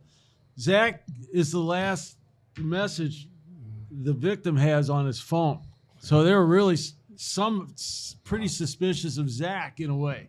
But tell him what happened. So, because he all right, tells so you they're first. suspicious of Zach because he's the last text on the phone of the to you? It's victim. a somewhat threatening text. Yeah, just you to pay me pay or up or get me out. exactly, Tom. Gotcha. So the prosecutor down there, and this is a small town, calls Zach and says, "I need to talk to you. Come by the courthouse." And Zach's already has his wife in the car. I'm not sure if his daughter was in the car. just his the wife in the car because they're going to go to lunch. And he says, "Hey, babe, we're just going to swing by real quick and talk to the prosecutor." Zach tells me it's 100 degrees out, and the prosecutor comes up to Zach's car. Zach gets out and says, "Hey, what's going on?" He goes, "Hey, I'm going to need your phone. I have a search warrant for your phone." And Zach goes, "What? You have a search warrant for my phone? Get the hell out of here. Show me the search warrant." Doesn't show him the search warrant. It gets on a heated. It ends up a prosecutor and was there a sheriff? Mm-hmm. A prosecutor and sheriff body slam Zach and take his phone. Body slam an attorney and take his phone. Now, are you involved yet, Jerry? At No, this point? so now this is all getting relayed to the two of you because you Yes. introduced him to Jerry. Right. You guys are having a group call. Right. And all this information is getting Yeah. okay. So they arrest him for resisting arrest, and then showed him the warrant afterwards. But go you'll ahead. love this, Tommy. You know what the search warrant said? So everybody here has written a search warrant. The search warrant said a judge's signature per One of the one of the investigators. And we all know seen that before. a judge signs his own search warrants. A judge makes you raise your really- right hand, they were really swear tight, in, though. and signs. They were really good. They must have been really tight. So there's where we are. So we had the three-way phone conference, and he says that he explains the business about his client being frustrated that Poole wouldn't pay him on time. They'd also had an argument. He messed up a truck that his client lent to the victim, and there was an argument about that. And some people had heard the two men arguing pretty good about it. One guy was 58 at the time, one guy was 60. This is right after July. The incident happened sometime around July 4, 2020, in the heart of COVID. So he said that Baus went to Olathe, Kansas to see his aunt, and then just kind of left, didn't really tell anybody. After he asked Zach to get a hold of the guy and say he wanted the rent money, it's time to pay up. And then he wasn't sure what happened after that, but the U.S. Marshals find him after there's a warrant out for his arrest for murder in Minnesota where some of his family members were. They bring him back. So To Zach Texas. goes to see him, and Baus is just sitting there, and he goes, "Have you said anything to the police at all?" He goes, "No." He goes, "I didn't kill anybody. They say I'm under arrest for murder."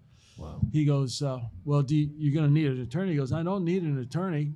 I haven't arrested anybody. I mean, I haven't killed anybody. I just got arrested for murder." So Zach goes, "I'll defend you. We'll work things out later. You're going to need some help on this." He goes, "It doesn't look good." He goes, "I don't care what it looks like. I didn't kill anybody." So he tells us, I'm positive he didn't do a murder.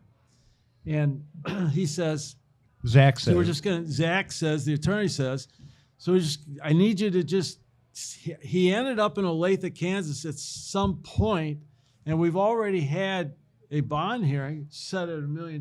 We couldn't get it reduced. He goes, so I have some information related to that. So we get off the phone, and I call Danny. I go, I don't want to do, I hadn't been retired about like 3 months. I said, I really want to do this. It sounds like a funky story, you know? And he goes, come on, man, I really like you to help him out. So I called Zach the next day, and I said, I'll tell you what, I'll look into it. I said, but I spent 40 years trying to put bad guys away. I go, the second I think your guy's dirty, I'm going to tell you why, then I'm out. I'm out. He goes, that's fine. And so, oddly enough, Danny had worked out that he'd send me a non-refundable retainer, and he said, you'll have that in the next couple of days. I said, fine. So then it's like, Well, I might as well dig in. We start at the beginning, right? Just try to figure out how did he get up to Olathe from this is Blanco County. Blanco County Sheriff's Department joined the Texas Rangers in the investigation, and the prosecution would come from Blanco County Sheriff's and the prosecutor there, not far probably from Austin. Take Highway 35 north through Texas and then zigzag a little bit through some tolls and all that, and you make your way to Olathe. And he told Zach he had a discussion, they had a little problem getting through a toll, talked to a wife. The timing is critical because Zach Hudler, Danny's friend, talks to the victim early evening on July 3rd. According to the Rangers, a couple of people saw him alive around noon on July 4th, and then nobody saw him after that. How and where was he killed? Okay, so they had little, like, single-family, little small little homes, real small in this hill country. And when 4th of July was on a Saturday in 2020, he worked at a small little manufacturing place. On Monday when he didn't show up, the boss told somebody, go over and get him. And he knocked on the door, no answer. Comes back, says he's not home. On 2 days after that, on Wednesday, he says, go over there and get him, or else find out from the neighbors where he is or whatever. This time the guy walks around a little bit, sees he's in some high grass, 30 yards from his front door. He'd been shot. So then the investigation starts. Now, it's interesting. He's face down, but they roll him, and he's got a gunshot here In his chest. in his chest. And Zach thought so. He got shot in the chest, except he's got a bullet hole in the low back. Now he didn't realize it at first. And I'm looking at the crime scene photos and then the autopsy. I said, Zach, that bullet came from his lower back and went out his chest.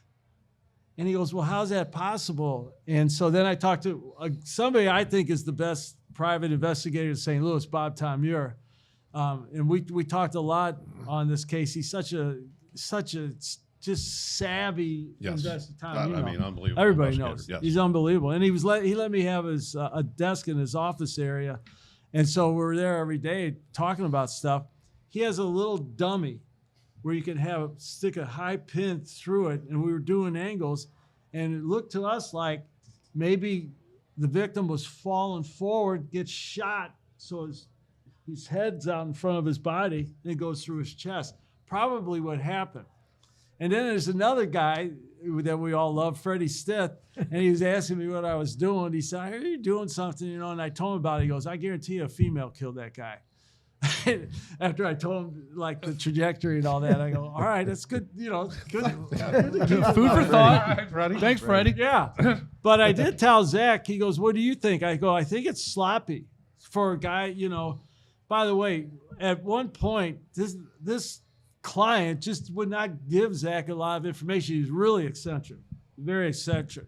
But he did say, Zach, I might have slapped him. He was a burly guy, hard-looking guy. He goes, I might have slapped him around. He goes, I'm not going to kill him over some money he owed me on the truck I lent him and then his rent. He goes, I might have slapped him. That'd be it. Even though neighbors reported to the Rangers that they heard bad argument between them and all that. So that's where they're getting their probable cause. He's locked up now, but their main probable cause is the argument, the text, and the fact that these two people don't get along. And that he flew off to out of town. And He sounds guilty to me. And they Yeah, had exactly. That's what I'm saying. Exactly. So they interview all the tenants, and to a T, they all say it's just so strange. He had control. Baus had control over everything. It was on top of things. If there was something broke or whatever, he'd fix it. He had some chickens. They go. The chickens were out wandering around. This is just not like him. It's just like he just picked up and Left went. quickly. All right. So I played around with the route, and I looked at the tolls, talked to some people. There's no cameras unless it's an easy pass. He dumped some quarters in or whatever to go through. No cameras covered that. But it turns out that the aunt that he went to see on Harmony Lane, sounds nice, on Harmony Lane, Olathe, had died. But his brother in Minnesota said it wouldn't be unlike him not to talk to family members and then just up and go see him. He goes, I don't think there's anything out of the ordinary. And he told me he went back, got his money because he had a patent pending in Minnesota, and they got him with all kinds of money in his truck, but he was trying to get this patent through, and he was like, I'm not trying to hide from anybody. Well, there's a lot of circumstances building up against this guy. Right. Oh, All right, yeah. so what's that Grabbing tell money. you? Yeah. Right. What's that time we talked about a little earlier? You got to keep an open mind. It's Well, not, in here, some people think, oh, we're bashing the police on this. We're not. This is just an interesting story. And all the investigations that I've witnessed and seen are most of the time just great investigations. But sometimes when the facts, like this case, you just you're thinking it's an easy ground ball, and you kind of get them blinders on, and you just move forward and going, this is a ground ball, man. Right. The guy bolted town. He got a bunch of money on him. They got an argument the day before. He's a burly guy. He's unlikable. But to your credit, you stayed on it because you told him the minute you think he's dirty, you're done. And right. so far, he sounds pretty dirty. all right, but I got Gotta do the investigation. Yeah. So then the story starts to become a little interesting when I start getting more discovery. So I'm reading statements from people, and then I look over there's a little bit of a probable cause statement when they want to present as Zach's trying to get the guy out or at least reduce that maybe they could throw some money on it off the bond, and the medical examiner for that area gave the approximate time of death around noonish, early afternoon on July 4th. That's the time of death. So Zach had run into one of the people that saw Bouse on the 4th of July. She said somewhere around noon or 1. And then we have her boyfriend, and I call him a few times. These are roughnecks. These people are rough up there. And I didn't know what to expect. Saw who around noon? Bouse or Poole? I'm sorry, Poole. The victim. I'm very sorry. Yeah. Nobody could say that they saw Bouse after Zach talked to him in the early innings. Let's make that clear. Thanks for that. So he finally says, he leaves me a message. I'm going to call you at such and such a time tonight. Well, I get some more discovery, and I now have his statement. He printed it. Who? Who printed it? Bouse? This witness that was out there with this female that they'd already talked to says, well, I definitely saw the victim by the mailboxes. So he wrote, he didn't know the guy's last name. He goes, I saw the guy with his, by himself, smoking a cigarette by the mailbox. And we were on a picnic bench. We were smoking, something like that. Then he writes this at the end of that statement. And Nicholas Linger told me that he thought he heard a gunshot on Sunday night. So it's the first time you've heard this name, Nicholas Linger, right, heard a gunshot. So I call Zach right away. I go, did you see, we're not going to name any of the witnesses. I go, did you see so-and-so's statement about when he saw Poole last alive? He goes, yeah, why? I go, well, who asked him about Nicholas Linger? Why would you say something like that? I go, when I coach boxing and the little kids get themselves in trouble, they get out in front of it by telling you some story. And you're like, oh, so really? Can we just refer to the victim as Deadpool from now on? Oh boy. Right. Oh, John. Should I continue or just stop the tape? I had to say something. I had to say something to earn my keep tonight. No, your producer, John. All right, so I get to talk to him. I said, how do you remember seeing him around noon on 4th of July? He goes, well, I'd only met him a couple days earlier. He goes, I was dating this girl that lived over there. He goes, but every time I saw him, he didn't have a shirt on. And he walked over and said hi, and we waved. And he opened the mailbox. I was thinking, why would you, they don't deliver mail on the 4th of July. And he goes, I just thought it was strange. And then he walked off. Now, in the autopsy photo, he's got a dirty white T-shirt on. I asked him, I go, hey, you said you've just been there 2 or 3 days and you just met him? He goes, yeah. I go, what was he wearing the day you saw him? And he goes, well, I know he didn't have a shirt on because the guy never wears a shirt. And he said, man, I don't know. So I said, all right, let me just ask you. If it's not true, don't tell me it is. Is there a chance he had on like kind of multi? He goes, he had red, white, and blue like swimmer trunks on, which is how he was dead. So I talked to him a little bit more. So I told Zach, I go, first off, so we know that the victim's alive right around there. We know this now. Noon on the 4th. Because he could tell me why he remembers. I said, Zach, if I had talked to one other person already, just a little bit preliminary, who said the same thing. He never had a shirt on, and he did like odd jobs and cut grass for Bows sometimes and stuff like that. And I said, he got killed at night. Now I don't know what night yet, but I sure want to find out what does Nicholas Linger mean. And I asked this particular witness. He goes, well, I don't remember writing that. I go, well, do you know him? He goes, yeah, he's a friend of mine. He's an in and out kind of guy. He goes, he's going through a divorce. He was up here, and I think he worked with the victim a little bit. That's all he said. He goes, I don't even remember writing that. Well, I don't think that's so true, but that gives us something. So keeping that in the back of our minds, they have another bond reduction hearing as we're getting. I mean, there's volumes of statements and what have you, and they don't get any fingerprints or anything that made any sense or DNA, nothing that would lead to Bouse. But now we have an approximate time of death, and then we learn of some work that the Rangers had done, and they found a HIDA camera on 35 going northbound in Denton, Texas. And Zach, they give us a little bit more discovery with that, and it's a picture, and it's dark, of the license plate of Bouse's car. And they said 10:43 p.m. GMT. What day? You remember the day? Yeah, July 4th. Okay. All right, so now it's a timing issue. You know what GMT is? No, I was going to ask that. Oh, Greenwich Mean Time.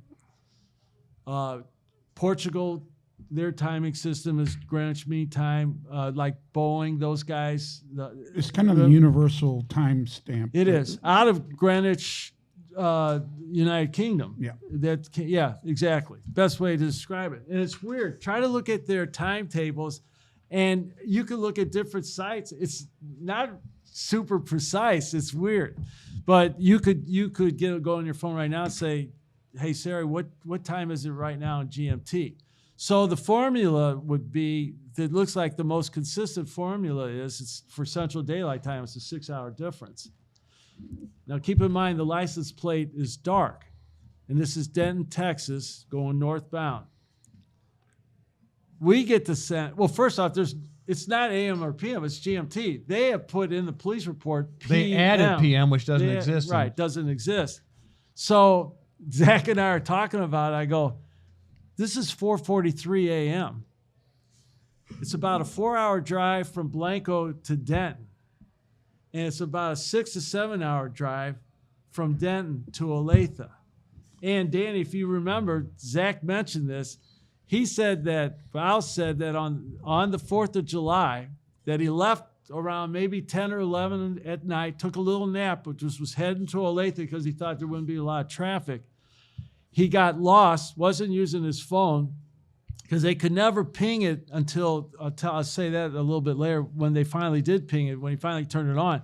He ends up at a firehouse in Olathe to ask directions to Harmony Lane. And I said, well, ask. I never once talked to him the whole time. Bouse? Yeah, never once. I said, well, ask.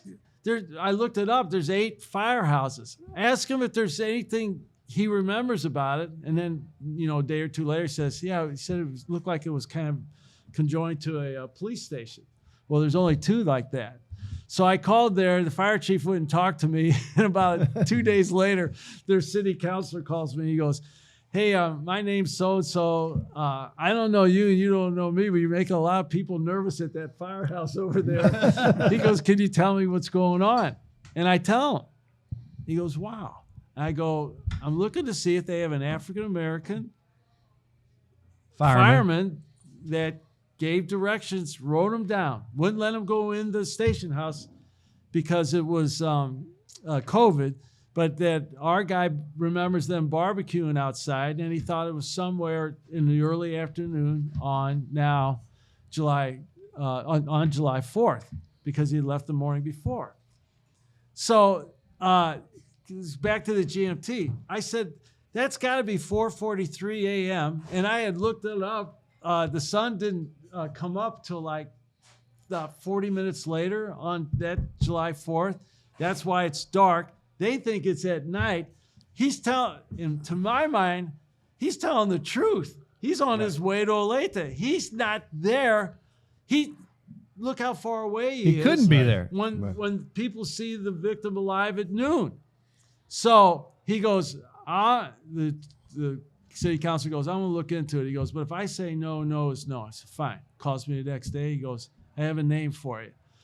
So we'll keep the name out. I call the gentleman, send him a picture, and he goes, "Oh, yeah." He goes, "I remember him. By the way, this fireman is a fire captain there in that station house, or like a battalion chief, not the head guy, but pretty ranking. He grew up in U City." So this is kind of an interesting story. Small world. And yeah, seriously. So he says he was trying to get to Harmony Lane. He goes, he's literally like 3-4 minutes away from Harmony Lane. He was really close. So I just wrote out the directions. I wouldn't let him come inside. I go, "What were you guys doing?" He goes, "Some of the guys were playing basketball. Everybody else was barbecuing." He goes, "It was 4th of July. All right, so now I have him accounted for that.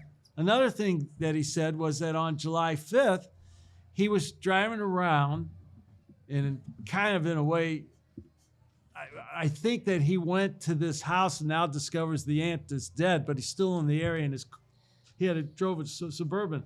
It's not driving so good. And he says he breaks down on some little area along a highway, a small highway. He never knew what that was. And a Hispanic highway patrolman came to see if he was all right and talked to him. He said, "I think he wrote my information down." So I called the Olathe Highway, the Kansas Highway Patrol there in Olathe, and I get a dispatcher this is the dispatcher you want anytime you're looking for information. She goes, "Wow, this is a strange story." She goes, "Let me see who was working, and let me call you back." And then she calls me back, and she gives me a couple of names, but they weren't Hispanic. I go, "Ma'am, I'm sorry. I'm pretty sure my guy knows it was a guy of Latin heritage." She goes, "Well, I got one other one." She tells me his last name. And I said, "Can I call him?" She goes, "Yeah." So I leave him a message. He calls me the next day, and he says, "Send me a picture." He goes, "But I have him on my car cam." He said, "That's the smelliest human being I've ever met." He goes, I felt sorry for him, and I took him to a Dollar General and just dropped him off there. He said he didn't have a shirt on. He goes, "He was smelly." He said he's going to get a few things. And so I sent him a picture. He goes, "Yeah." So now I got him up there the 4th, the 5th. And the last thing he said was that at some point he almost bought another truck at a dealership. Didn't give us much, but I played around with it. And then I get a good old boy, probably sold a lot of cars and trucks in his life. He goes, "Oh, I remember your guy." He said, I thought I had him on that. I thought we were going to do a deal. And at the last second, he backed out. He did say he'd call me. He goes, "Now, you saying he had done a murder?" I said, "No, he's accused of doing a murder. I don't think he did a murder." I go, "Would you testify that you saw him on July 6th? He had it in his records. He goes, "Is your boy good or bad?" I go, "I think he's good. He didn't do no murder." He goes, "I'll testify." So we got him bagged up for 3 days. So not knowing exactly when this guy was murdered, but our guy wasn't there, right? We got 3 days. And then, oddly enough, nobody saw him. He went back, got the money. He did admit that, and then he went up to Minnesota. So, you're armed with all that information. So when you say he went back to Texas? He went back to his And he was wanted? and he was wanted? cash. It was well over $80,000 in cash. So obviously they think that he's going to be on the run. He's Now got he's on all the this lam. cash. Yeah. Absolutely. But there's just a couple of things there. I called the coroner's office to ask. There was just a tiny little bit of marijuana in his system, but there was something that I just couldn't figure out what it was. And then I thought, most medical examiners just don't give an approximate time of death because it's so hard. Yeah. It is, especially laying out in a Texas sun, and regardless of the infestation, the maggots and all that, which they have their formulas. So I asked for the coroner. It's a woman, and she says, "And who are you?" And I explained to her. So she's gone for a while. She comes back and she goes, "Well, she's busy. Maybe," she says, "if I can help you, I'll help you." And I asked her what this little, whatever the 3 Substance. initials were, and whatever it was, it didn't mean anything. And then I said, can you just kind of help me a little bit? I go, how did she come up with the time of death? Just as basic as you could be. And she goes, "Sir, we do not ever give out approximate time of death, ever." Well, there's already a transcript. Sorry. There was a train. Yeah, sorry. Sorry what you did. And what was it? You should have been there 12:19? the other day. 12:19 p.m. on the 4th of July was what they put in a report? No, The she time of said death? early afternoon. Early Sometime afternoon. around noon, early afternoon. On the 4th. On the 4th. So the key really helps us, besides these witnesses, is the fact of them kind of missing on the GMT. That had to hurt him. And I said I'd get back to it. His phone pings there late. Pings where? In Olathe, and the Texas Rangers now have him there late at night. I don't know why he turned his phone on. I drive to Olathe, and I want to go see this house on Harmony Lane. And I just want to see if there are any neighbors, if anybody could see that. It's an old, beat up, big old white Suburban. It was a dually. So I thought maybe probably loud. See if anybody remembers that. I'm going to try to do everything I can. Because now it's making sense to you that this guy didn't do it, but he's still going to be still in jail. And Zach's all excited. Don't get excited. I go, believe me, it can't be this easy. So I'm expecting to see a kind of a shantytown neighborhood or whatever. I drive to as I'm getting closer to where I think, according to my phone, like 4 minutes away, all of a sudden there's big houses. I drive into this beautiful neighborhood, and I go around and I come to the front, and there's a guy working in the yard, a muscular, good-looking guy. He looked like Brett Favre, a little bit younger. And I park and I walk up, so he kind of bucks up, and he goes, "Can I help you?" And I kind of try to tell him what I'm doing, and he ain't feeling me one bit. He goes, "I don't know what you're talking about." He goes, "I don't even hear July 4th. He goes, "My dad throws a big party, and he's just not feeling me." I go, "All right, I can already tell. He just does not want to talk to me." I go, "Let me just show you a picture," and I go, "No, I'm out of here." Show him the picture. He goes, "Yeah, he was here." I go, "You remember seeing him?" He goes, "Yeah, I couldn't tell you what day. It was the 4th or the 5th. He goes, "My wife was in the kitchen. I went to get some supplies." He goes, I bought the house." He names the woman. It's the aunt. Yeah. After she died. And he's redoing it. He goes, "I like to buy houses, sell them, and real strong looking guy, real straightforward." He goes, he made her kind of nervous, said, "You need to talk to my husband." And then I got home and he was just like out there. I go, "Did you see a truck?" He goes, "I don't know where he came from," because he walked off. So I don't know what that was all about. He didn't get close with the truck, but he goes, "Yeah, he was here." And he goes, we talked for a while. He goes, I don't think he's all there, but he was here, and then he left. He goes, so yeah. All right, so we don't know exactly what day, but again, I say, would you testify to that? And he said, yes. Then, and I already taken the statement from the fireman and the highway patrolman. I go and I find that dealership, but the guy wasn't there. But I'm getting a really good feel. He just kind of like camped out there for like 3 or 4 days. That's his aunt's house, correct? Well, yeah, but on Harmony Lane. On Harmony Lane. The firehouse really was close. The dealership really was close. He talked about sleeping in a parking lot of a church. He described a church. I found that. It's all right in this area. And so it was getting later in the evening, and I find the Dollar General. And I get a guy who's like 200 pounds overweight, and he's not feeling me either. And I just said, I know you got cameras. Could I just? Well, I wasn't working that day, and he goes, and Tom so and so he's transferred to another place, So I go, well, can I get his name and phone number? I'll call him, and there's not that many people there, and he's looking around. He's got one cashier, and he's like, oh, he's just all put out, and then he goes, you know what? I'm going to go back there and I'm just going to look because now I'm just half interested. All right. And then he comes out and he goes, all right, come on back here. You see highway patrol car pull up. Our guy gets out. Jared Bouse get walks out. in there. And this is on the 5th. And he walks around and pays in cash. Never paid with credit card for anything that we could find. And he bought some shoes. I didn't even know they sold shoes at Dollar General. He literally bought some shoes. Some socks look like a T-shirt. Well, you know they sell shirts. I didn't have the guts to buy it from Mr. Beatty there at Dollar General. Anyways, we continue to look at stuff. And then now comes a somewhat pivotal piece of this story. Zach calls me and goes, you are not going to believe what I'm about to tell you. You remember when you told me about Nicholas Linger and what was written in that statement? I go, yeah. He goes, the owner of the place, the little manufacturing place, I ran into him today.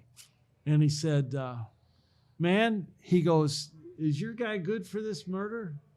And he goes, no, he's not going to be good for this murder. He goes, you know anything about, have you heard anything? Because the victim worked there. And he said, well, you know what happened to Nicholas Linger.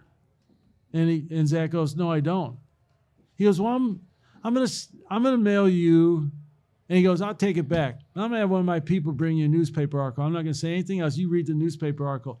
He goes, but on the day my employee found the victim dead, I came up there and a whole lot of the tenants and people gathered.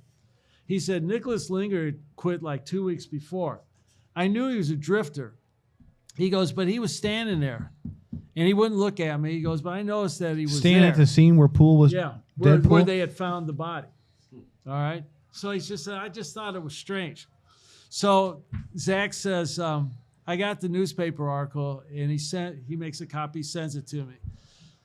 About a month after the body is found, the police get a call on Beach Street in Corpus Christi, along the water, I guess. Yeah. And the call is from somebody that says there's a car running. There's a male slumped over the steering wheel. The driver's window is open. You guys might want to see if he's having a medical episode or whatever. Copper shows up, and another copper came by, but he doesn't get out of the car. First copper walks up, and the car's running, and the window's down. He goes, hey, bud, you all right? And nothing. So this time he says it a little bit louder. Nothing. He shakes his shoulder, and Linger looks at him, puts it in drive, and squeals out of there. Well, naturally, what they're going to do. So we got a pursuit. 5 or 6 cars get involved. It's 20 minutes, rolling all over, away from that area, and then out to like some country roads, and they are on it. And then he loses control and goes down a ditch and ends up over by a tree. And as they're all running up there, he pulls out a 9mm, shoots himself in the head. Holy shit. He didn't have a phone on him. He didn't have any ID on him. They had to backtrack to even find out who he was, but no phone. I don't know. He was on the I run. don't know how he ended up. He was on the run. I don't know how he ended up in that police report.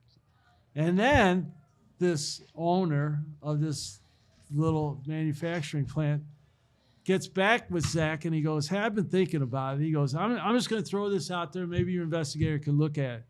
And he names a woman that he said, I think she was having an affair with the victim. And he goes, and she didn't come back to work for a while.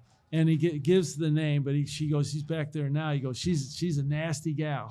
She goes, I think she's had a lot of problems, but she's a good worker for me. But I think she's had some legal problems. She's a pool hopper. It's producer John, folks. So looked into her past, which was some nasty felonies, taking advantage of an elderly. I forget what the charge is, but also UUW. And her statement, so I'd seen her statement, didn't mean anything to me, but until now I kind of half realized they might have been having an affair. She lived with a guy who really had a bad record, about a 30-minute drive from there. And she said that the police said, you ever happen to go to his place or anything like that? She goes, no, but I was on my way over there on the 4th. And she goes, and then I decided I'm not going to do this. I don't know him that well. And she goes, I texted him and said, I'm not coming. So I have her phone number. They have her identified. They had the same phone records I had, text messages, everything's categorized. There's no phone communication between them. There's sure no text. So I told Zach, I go, see if you can find out what she was driving. And he finds out that it's like a Jeep, sort of SUV, sort of square backed. And I had one more person I kept trying to get a hold of and getting a hold of. And then this guy finally called me back. And he worked at a country club. He worked as a server in a country club. And he was out with his family, came back on July 4th in the evening. And but then he says, but it might have been the 5th. It was either the 4th or the 5th. I go, why can't you remember? He goes, well, I don't know. And then he got a little flustered. I go, all right, never mind. What did you see? He goes, I saw the victim with a white T-shirt on talking to a woman, and they were by like a Jeep. He tries to describe it exactly the way Zach described it after he had some people go out there to her place and saw this. So, here's how it ends up. Why'd she lie? Was she out there? Everybody said it was so unusual that he would just leave like he did. Well, we found a woman, a really neat, squared away woman, probably about 50 years old, who said, I don't know why everybody's saying that. And this was about a month before the trial was going to start. She goes, he came to my house on the 3rd and gave me a couple of deposit slips. He goes, I may leave. I'm not sure if I'm going to leave, but I might leave. I kind of want to go see some family. He goes, you could just go to the bank with one of these deposit slips and put you, I might stay as long as a month away. He goes, so it's not like everybody's saying. It's so odd that he would leave and not talk to anybody. And then I finally tracked down her daughter, who was the last person I wanted to talk to. The police put it in the report that she saw the victim alive on Sunday the 5th, but she couldn't explain how she remembered seeing him. She just threw it out there? Yeah. So I said, I tell her what I'm doing, and she couldn't have been any nicer, and just like her mother. And she said, I'll tell you exactly how I know. She goes, that guy gave me the creeps. Now, he had cut like a little jogging path around the property up to our house. And she goes, but whenever I'd go out there, she goes, he's always flirting with me. It just made me uncomfortable. My mom was uncomfortable around him. He was just different, probably a nice guy. She goes, but I went out there. She goes, and I had a jogging bra on, tights, and I was going to run. I saw him, and I went back inside. And she goes, "Girl, I thought you were going to go run." She goes, "Not while he's out there. I'm just going to wait a little while longer." And this is pool. Yeah. Okay. Yep. And I said, what time did that happen? She goes, it was around 9 or 10 in the morning. My dad was at work, and I wanted to get a run in, and we were going to go get him later on. We were going to go out to eat or something. So she remembered. So we're about 3 weeks before the trial, and Zach goes, "What do we do about our discovery, our witness list?" He goes, "Because I'm really worried when I go, you don't have to say that we have a fireman, a highway patrolman, a car dealer. All you got to do is give them the name and their address and their phone number. Let them figure it out." Right. And he goes, "And then I'm going to call you as an expert witness." He goes, "I need your resume." That's fine. So I get that to him right away. They submitted it. 72 hours. The prosecutor contacted the hearing judge that was going to hear the trial and said, "We're dropping the case. It's over. We're done." And the judge dismissed him. And I was going to a meeting on Wednesday afternoon. We were getting ready to send everybody, figure out how we're going to do the plane tickets and fly them in, and all that. The fireman and the highway patrolman had to get off work. And Zach goes, "Hey, Jerry, say hi to Jared Bouse." I go, "What are you talking about? Why are you at the prison?" He goes, "He's in my back seat." He goes, "Case is over. They dropped it." And he goes, "Hey, man, I really want to thank you." And I said, "Well, you got a great attorney." And he goes, "Well, I just thank you." And that was it. Wow. So you never met him? Never met him. That's wild. Never talked to That's him. a Netflix series. That is a Netflix. Yeah. But Well, and again, I'll go how- back to the thing is that the facts, they didn't dig as hard as you did, but the facts that they had to get this guy arrested, probable cause, plenty of probable cause, right? In my opinion. I mean, if at the beginning. But he stayed in jail the entire time, right? He was in jail the entire time. I mean, but if you if you look at it from the other aspect of it, and you say, okay, the guy left town, they're getting initial information that this is abnormal. Right. Plus the argument, plus and then the $60,000 exactly, really got me. maybe more. Yeah. Right? That's one is where I'm like, we got this guy did it.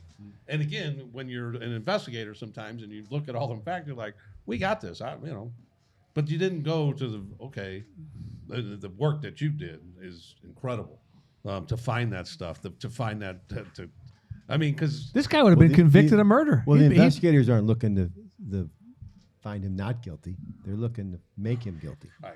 So that's why. Did they ever clear the case, Jerry? No, it's interesting, isn't it? What do you got? What do you got for us? Give us a guess. It was a female.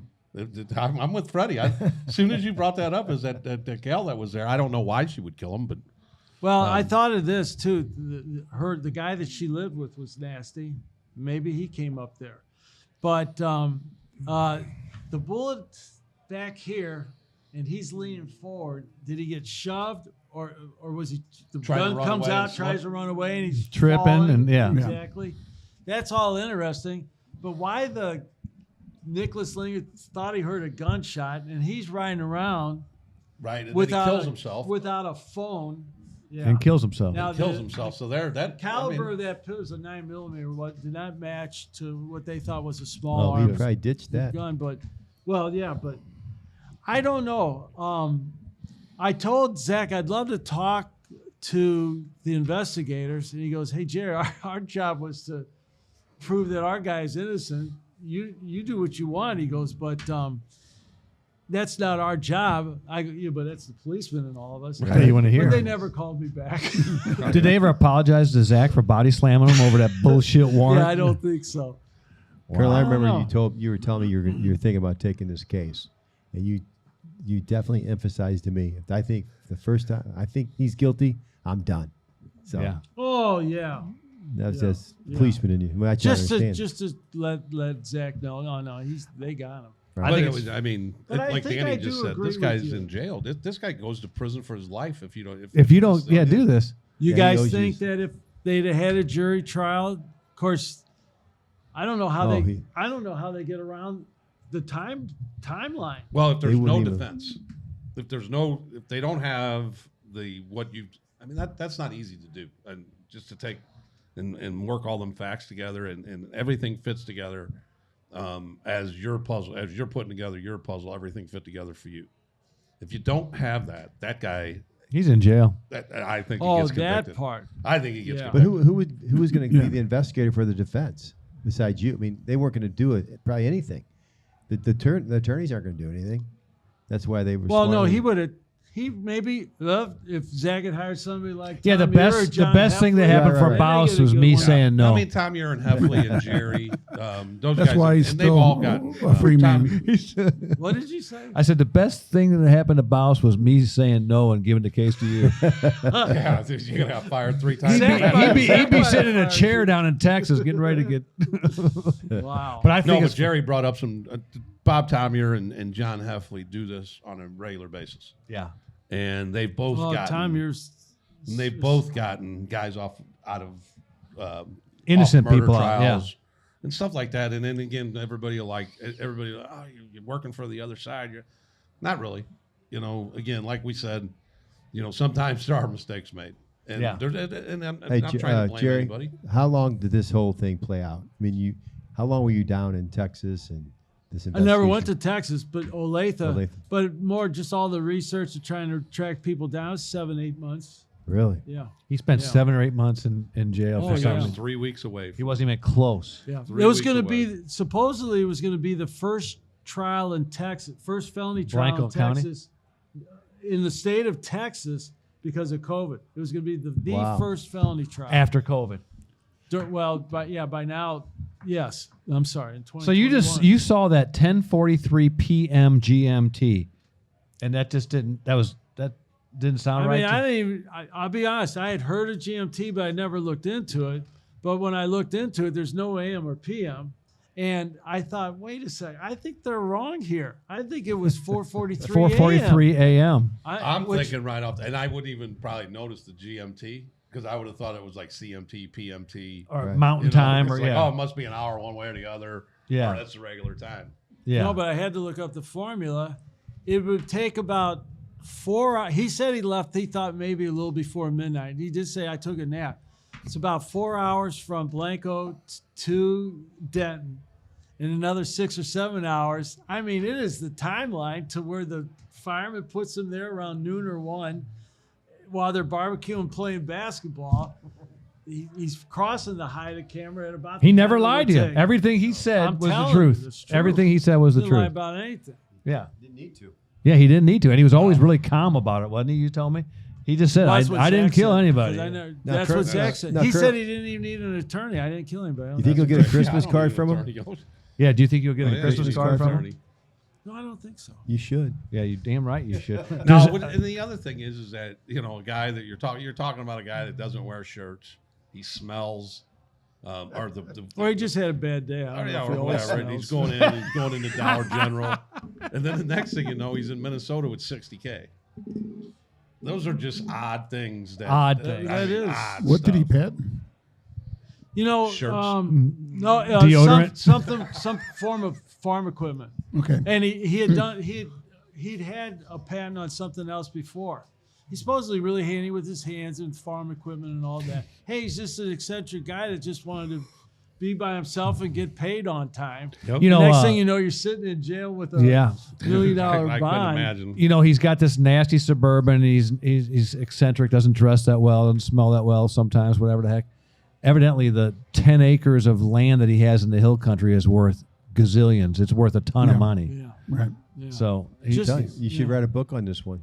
yeah, this No, I mean, I don't even know if anybody will find this interesting, but it was kind of, I mean, It's. you don't telling want you. the wrong guy going to jail It's right out forever. of. yeah, he was Netflix, going dude. not going to jail. He was in jail for I'm 7 telling months. You, if somebody doesn't uncover those facts, he's going to jail. He's going to jail. Because as a juror, I'm just sitting there thinking, as a juror, and they tell me the other facts without your facts, the I guy's- can sit there with within reasonable doubt and say, yeah, he probably did it. Yeah, I You know? agree. I agree. That's what I say. That's just me, though. Wow. Producer John used to preach to his officers, some young, some veterans, the importance of writing the most thorough police report that you can write. John, I remember one time you told him, if you get caught up as you're trying to before you see the guy doing a dope deal, you get caught up on 14th Street because of the blues traffic. Put it in there. You might not remember it a year from now. I mean, you were Right, the most Danny, innocuous Jim, you It's too. good advice. Event- That's Exactly. great advice. may end up being part of a murder investigation or part of an FBI investigation, whatever. It just always tell the whole story, because those little facts are the one things that may prove you innocent of doing something that you're accused of, or may help convict somebody. You know, obviously that's our main reason, writing police reports.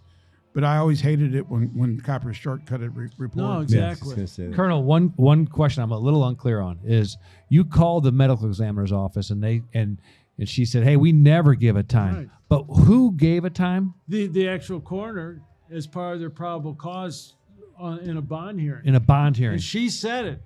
Because I asked Zach, I go, where are you getting this business that, you know, she's putting the time in? He goes, she said it at a hearing. On a transcript that there was a time of Yeah. death. So, That hey, gets- by the way, Every trial you hear about with that, when they start that time of death shit, with that, and then there's just nothing but arguments after that, because everybody can bring in an expert That says, That's well, it was true. a different time. that Yeah, really yeah. is And true. then it just keep going back and forth. I want to throw out an old name since we do this on this show. You guys do it. I'm just a Throw it out, friendly baby. visitor. Oh, But I'll tell you, see, you Talk may to the be- mic. You may be one of the few people, John, you might know. Frank Barsovic, Sergeant Frank Barsovic taught me how to write a police report. My gosh. He was a very good detective. And I think he ended up being a detective sergeant, and can't remember if he went to homicide, but he wasn't even my sergeant. We were on night watch, and I stumble into a business burger on Natural Bridge, not far from like Taylor, and catch this guy inside. And the business burgers, you know, the commanders love those kind of Right. arrests. And I'm kind of writing it out, and I'm struggling a little bit. And Barsovic sat down, and he goes, "Come on," he goes, "I'm going to ask you questions. You tell me the answers, and then we're going to write it." You know, and Wow. a couple other times with drug arrests, same way. Jerry, we're going to go step by step, and we're going to articulate so everybody can completely understand what you were looking at and everything. That's how he was. Yep. You know, and I never forget that. I had so much respect for him. That's awesome.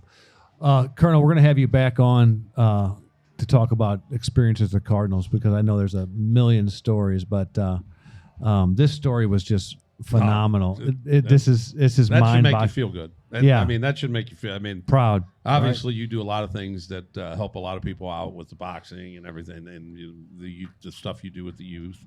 But just now you're throwing a Texas guy in the mix, some burly guy in Texas that smells. Don't even know him, never even talk to him. He just might have had a bad day. That's That's a all right. one-day All right. thing. That's what that was the information given to you. No, because you never met him. But Thanks that- for inviting me, and that's awesome. Thank you, we're all Colonel. policemen, so right on, guys. Peace. Thanks, Jerry.